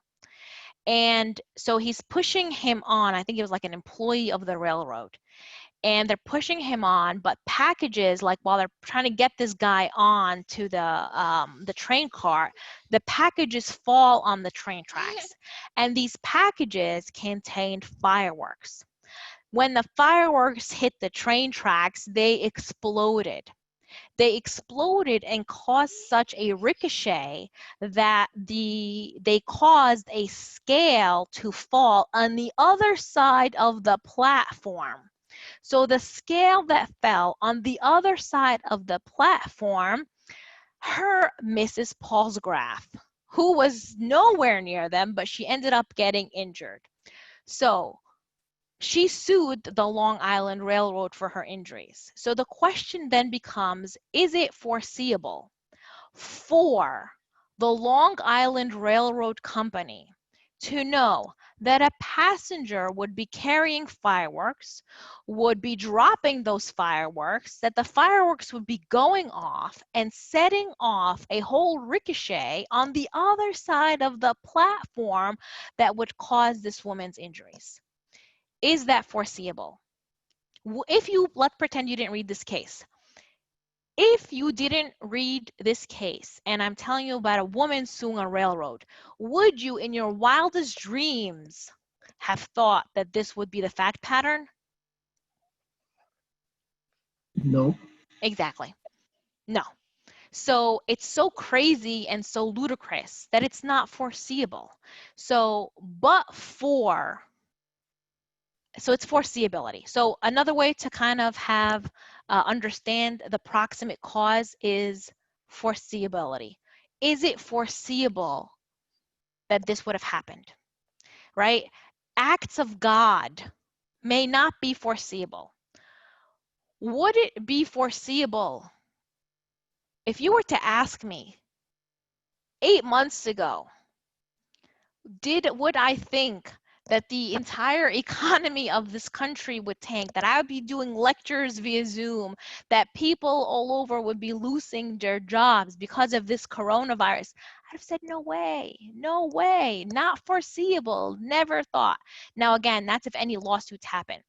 There are, the hospitals are so protected from any potential lawsuit that could have happened during the COVID high time in New York because they were shielded from liability. They could have been killing people left and right, but if on the death certificate they wrote COVID,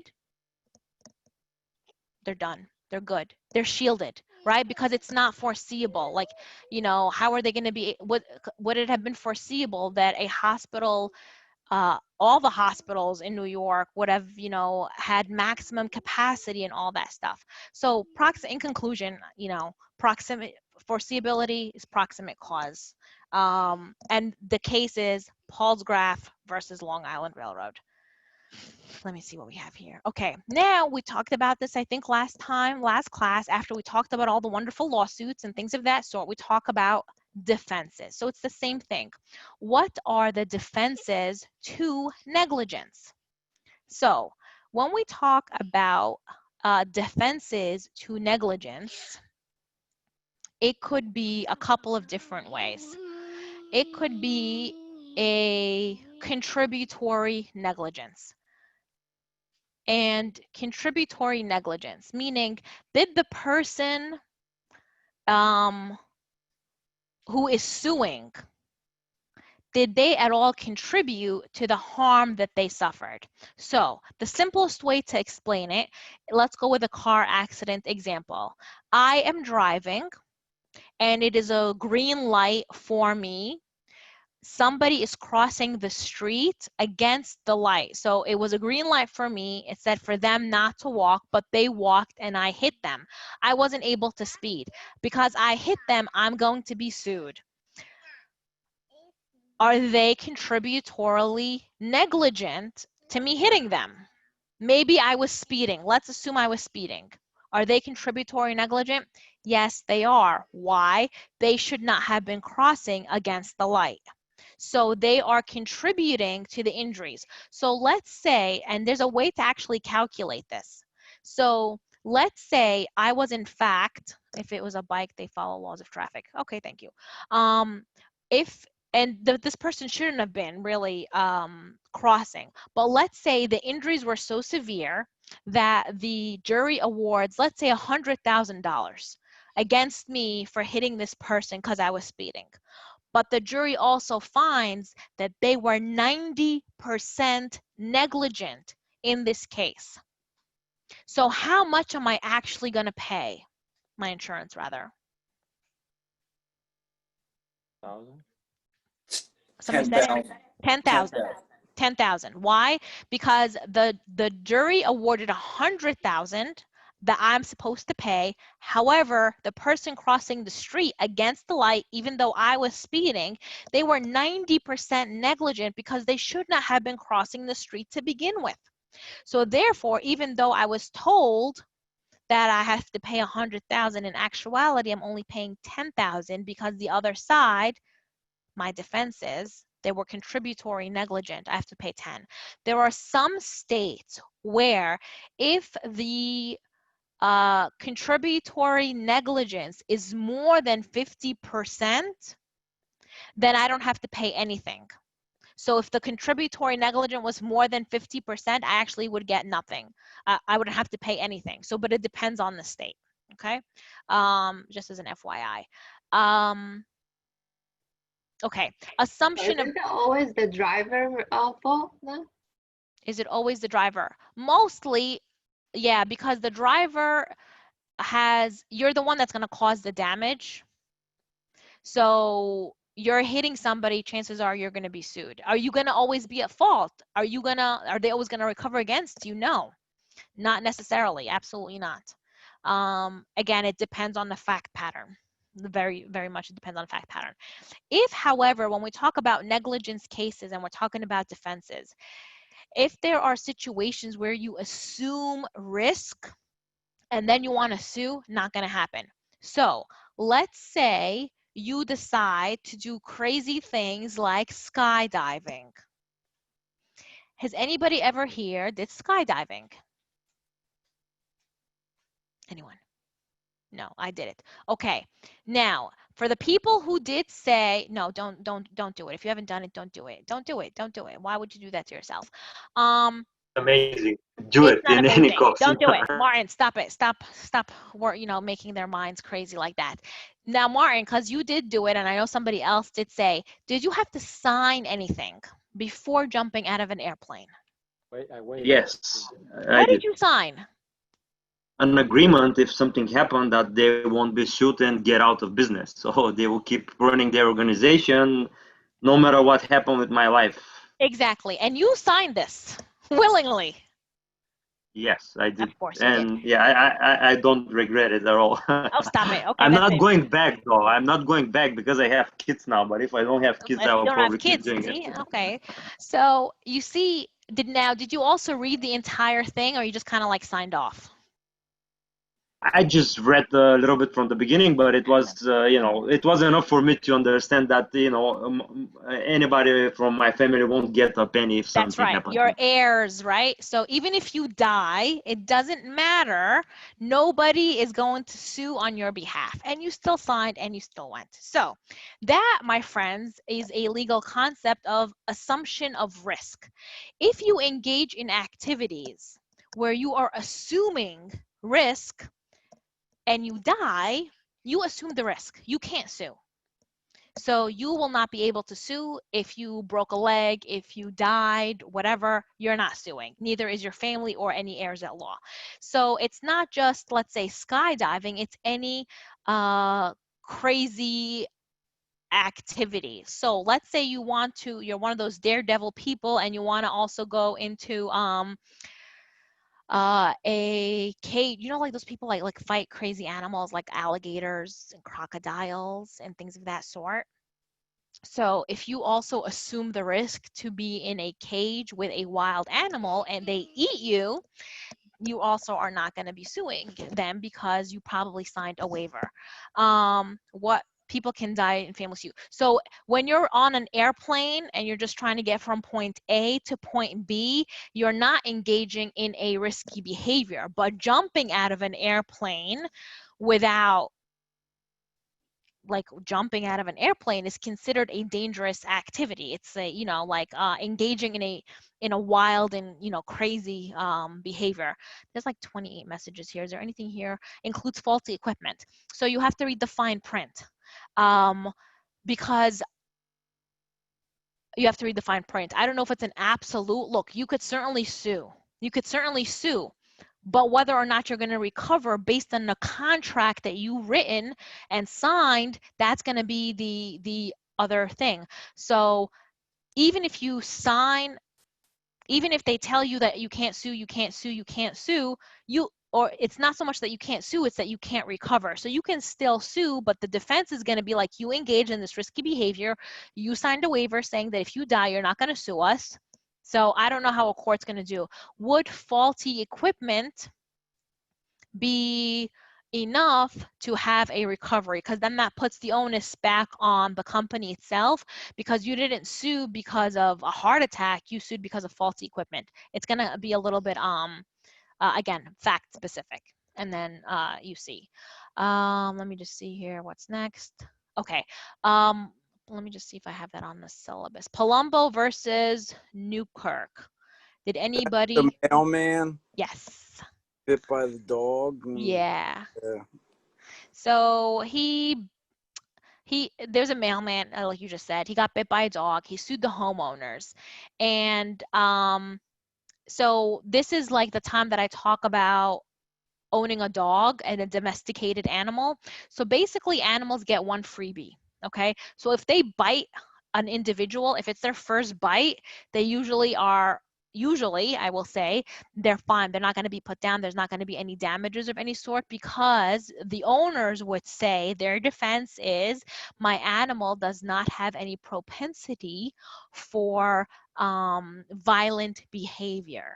However, now that gets recorded. If the animal does it again, then there can be a lawsuit with recoverable assets. So here, I don't believe there was any recovery on the part of the mailman, because this dog had never bit anyone before. It was the first time.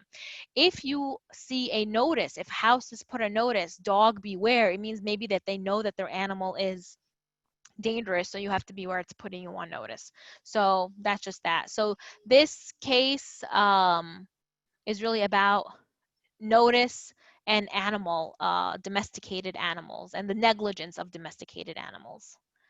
Let me just see here. Is there what else I have to tell you guys? Okay, so it's already 8:24. I have one more chapter to get into, but this chapter is so fun. I like to, I'm gonna just keep talking. Okay, let me just go here 1 second. Okay.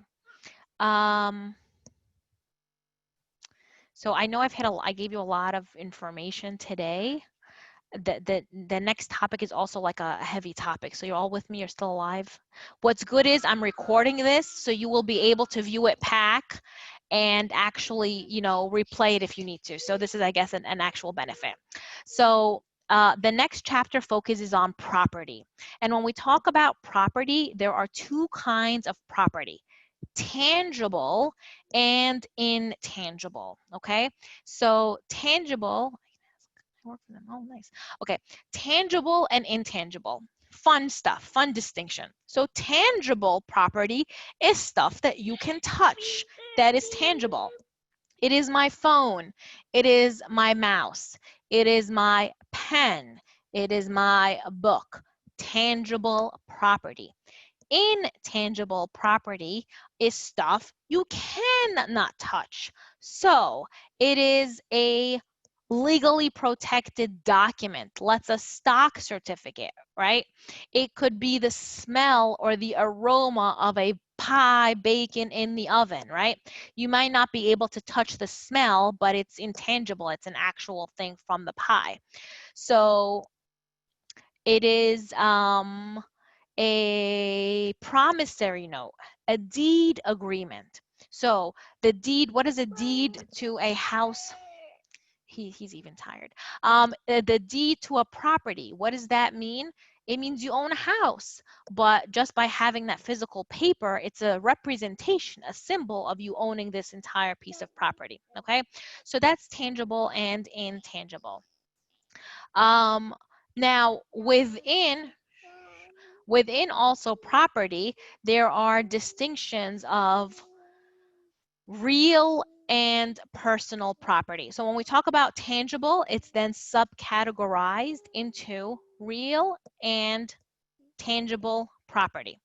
I'm sorry, real and personal property. You want to take this and go away? Good boy. Here, go. So real property means homes. It is a house. It is an apartment. It is a building. Okay, so that is real property. It's a term of art. And personal property is the stuff you own. Again, it's the pen, it's the paper, it's the notebook. Real property, houses, buildings, land. So again, we go back just a little bit. We have tangible and intangible property. And then within tangible and intangible, when we talk about now tangible stuff, it sub-breaks down into real property and personal property.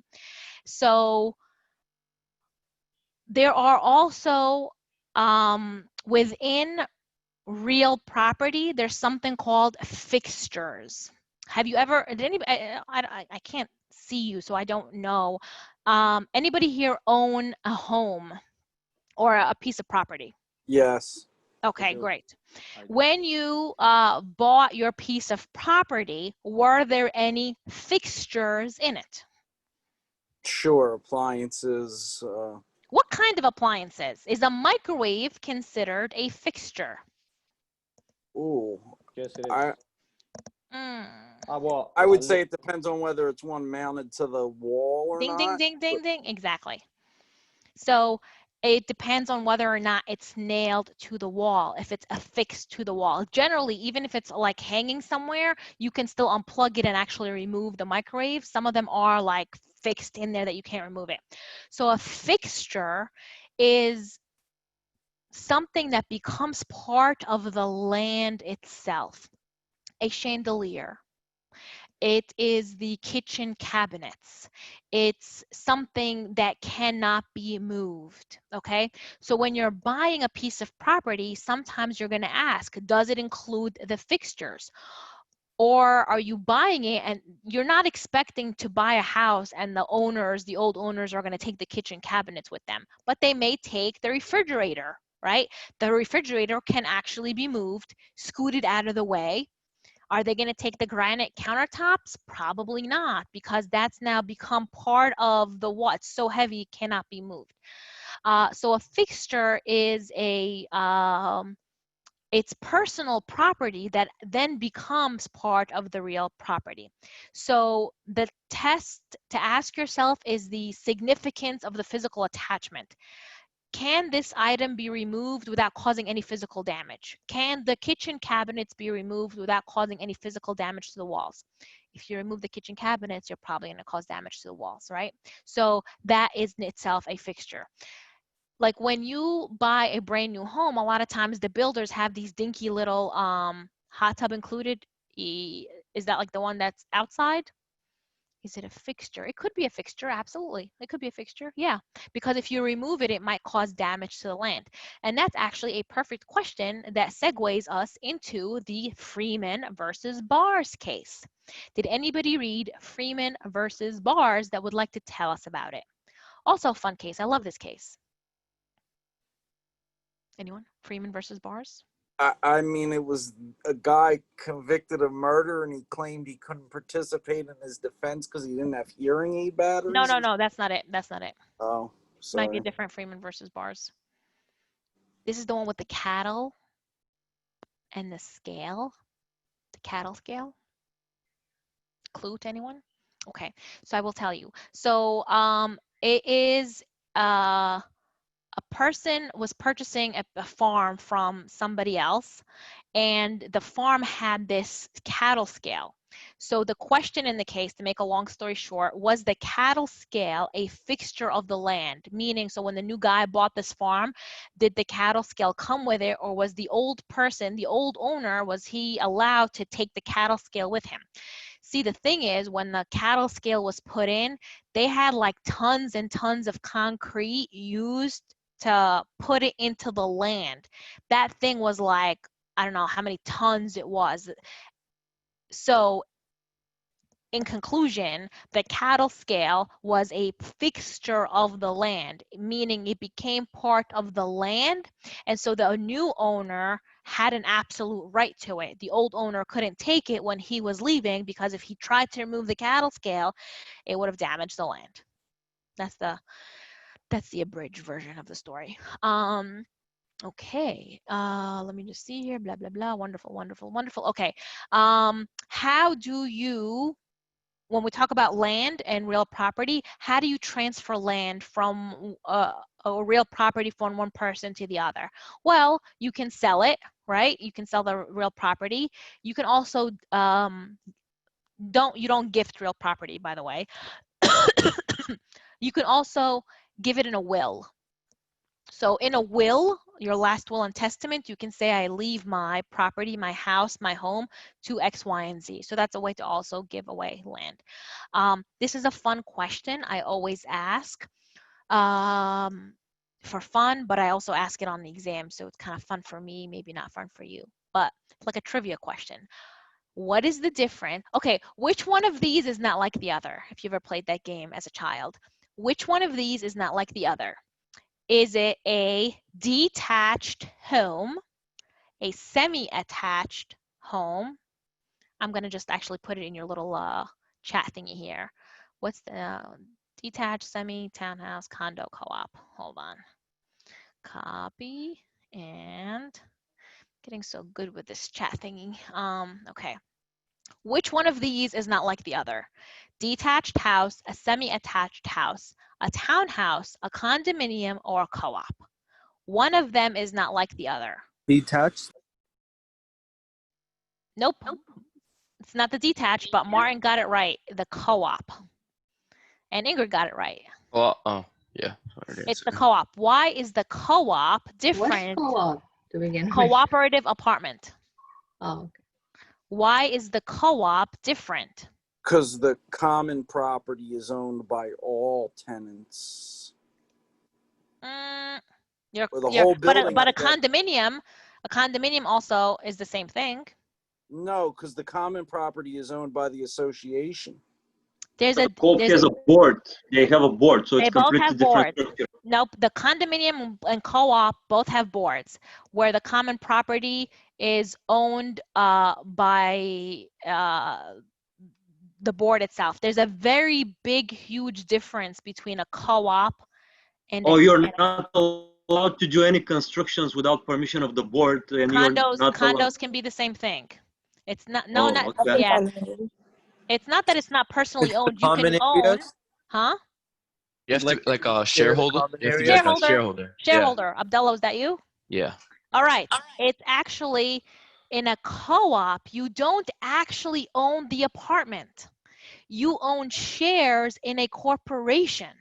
There's a corporation that owns the building that you live in, and you get an exclusive lease to a particular area, and you own shares in that corporation. Whereas in a condominium and a semi-attached and a townhouse and a detached home, you own the actual land property that you're living in. So you own the walls, you own the floor, you own the actual physical property. In a co-op, you do not. You own shares in a corporation, and the corporation itself owns the building.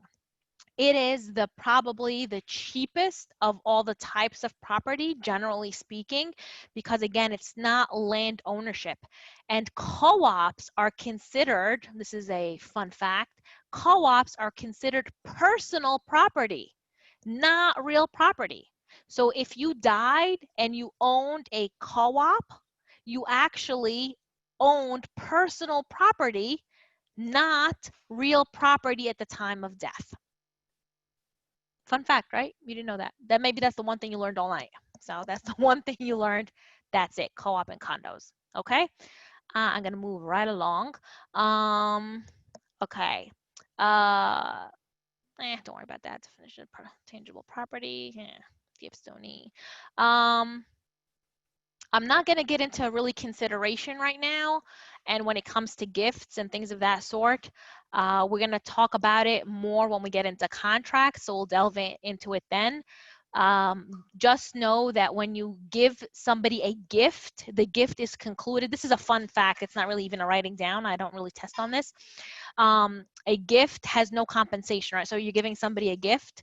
It concludes the act of giving when you transfer that gift over. So if I wanted to give you a pen as a gift, after I hand it to you, now it's done. My act of giving is completed. So whatever. A gift, this is something for you to write down. I'm not sure if I'm going to test on it, but a gift has to have 3 elements. So a gift, there has to be delivery, intent, and acceptance.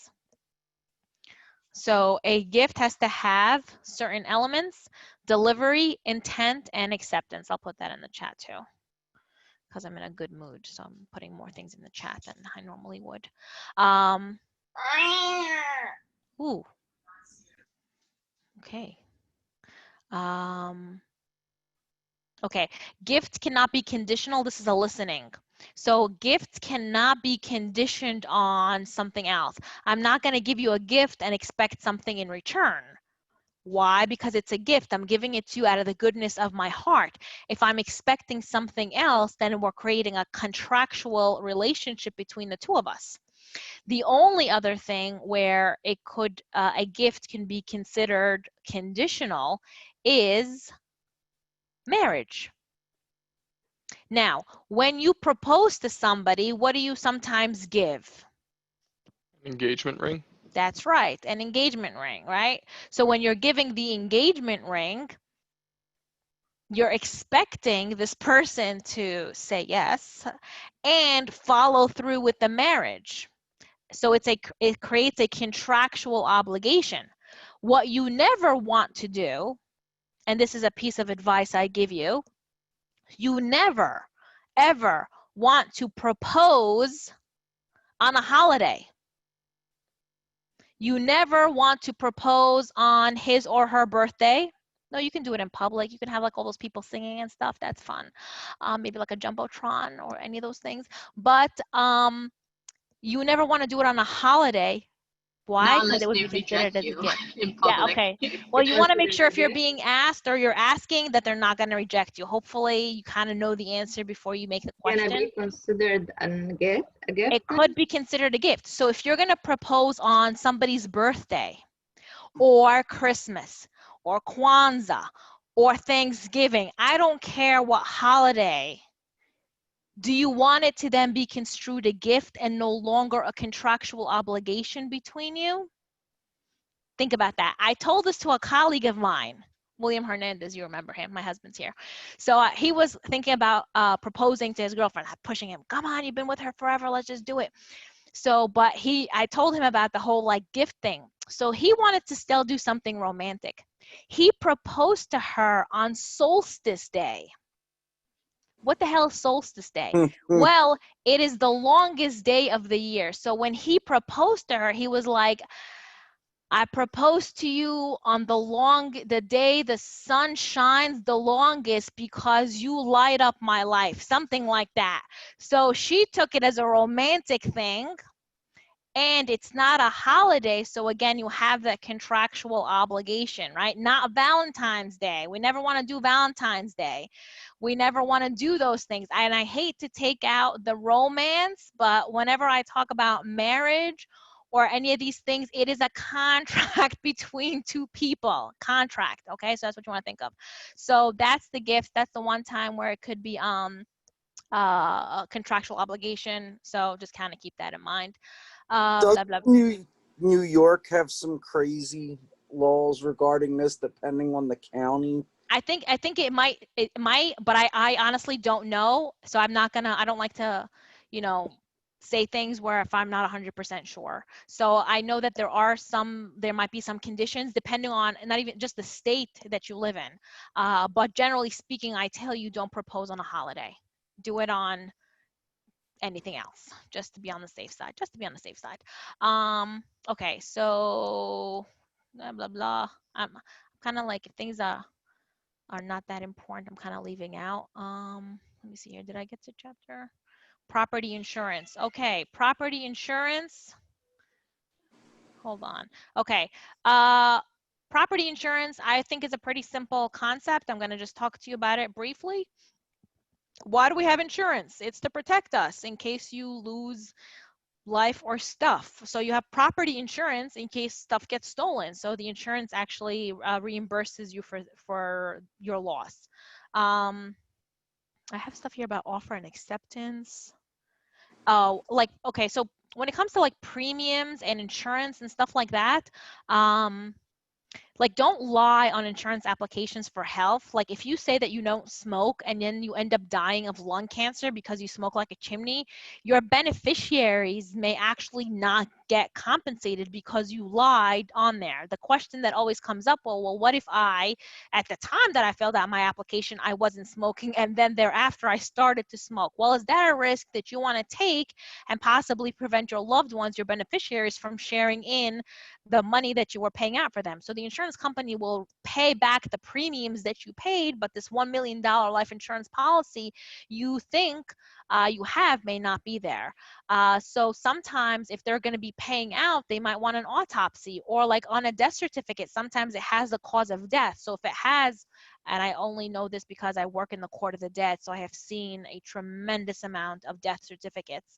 Sometimes it has the cause of death as obesity, sometimes, blunt force trauma, sometimes a combination of, like cancer, lung cancer. Sometimes it'll spell it out. So that's how they would know. And if it's something they suspect, then they have it every right, because they don't want to pay out. Insurance companies, they don't want to pay out. They rather find some kind of loophole to not pay you. So that's that. I'm kind of looking at my notes. There's really nothing else I want to, nothing else important that I want to share with you. This stuff about, like, again, it's more insurance when you're delivering goods and you're accepting goods, but we talk about that more when we talk about businesses, so we can concentrate there. And I recognize and I understand it's only our second day of class, and I threw out a ton of like real legitimate information at you. I don't want you to all to crack. So I'm gonna kind of stop now. If you have any questions, I'll take questions now if you'd like. I just need to talk to you actually, but I don't know how we can do it, like privately. Okay, so why don't you send me an email? We can set up a time to talk. Okay. Regarding me, because I missed also my first class and I emailed you about it. I just wanted to make sure about the book. The book, you said we could just order the ebook online, right? Correct? Yep, that's correct. Okay. And then also regarding anything that I missed, I could email you about that too. Email your classmates. Make friends with somebody, and because I'm not going to give you notes again, so just Yeah. Okay. friends. All right. Got it. Thank you. Okay, you're welcome. Okay, so I'm gonna, I do want to just attendance, just to go over, like today I didn't do roll call, right? So that's why we have the secret message thing. So don't forget, as long as you have 10 days where you have the secret message written down at the end of the semester, or once you have 10 compiled, you email them to me, I will automatically then give you a grade of 100. That's going to be calculated as 10% of your grade. I don't know if it was this class or my other 160. They were like, well, if we attend, every single class, do we get extra credit? So I did say that I will give you 10 points extra if you attend every single class. I'll give you the 10 points on your lowest grade. So if you get a like a 70, but you've attended every single class, I'll make that 70 into an 80. So not only will you get the benefit of having 100 for the 10% for attendance, it'll also help your grade on an exam as well. I don't know what that means, lit and wig, but I'm not sure what that means. So young people. Okay, any other questions? Going once? Yes, okay. What was your question? It's like awesome. Oh, okay. Okay, great. Wig, it is then. Wigs for everyone. Anything else? Quick question. You said you Sure. can watch through your recording again Yeah. if you wanted to?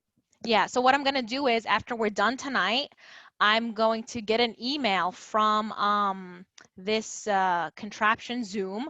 I have a YouTube channel that I created for like CSI and lectures and stuff like that. I'm going to post it on that, and then I will send the class on Blackboard a link with this class, and it'll be like, you know, class from September 2nd, chapters blah blah blah and blah, so you can basically watch this over. I have a question. Okay. About the secret message. So basically, we have to email you that showing that we were here for attendance, or like, correct. At the end, after you have 10, so you're gonna have like a Word document. So Okay. every time that you attend class, have like a separate piece of paper for you that says attendance, and then you'll have the date, the August date that we attended, and that message, today's date, and the message from today. And as long as you have 10, you're good to go. Oh, okay. Thank Get you. the 100. You're welcome. If you attend 8 classes, you'll get 80. If you attend 7, you'll have 70. For those of you who are saying good night, good night. There's no secret message for today and no attendance for today, right? No, Like I already did it. I already did it. In the today? middle of class. Yep, I did it. I said it many, many times in the middle of class. So that's why you have to pay attention. I'm not going to repeat it, and you're not allowed to, like I already told class before, you're not allowed to write it in the chat. So it's supposed to be meant for you. So you can watch the lecture again and then get it. But you have to pay attention. Okay? Any other questions? Going once? Going twice? All right. Have a good night, everyone. I will see you next week. Good night, Professor. Good night. Professor.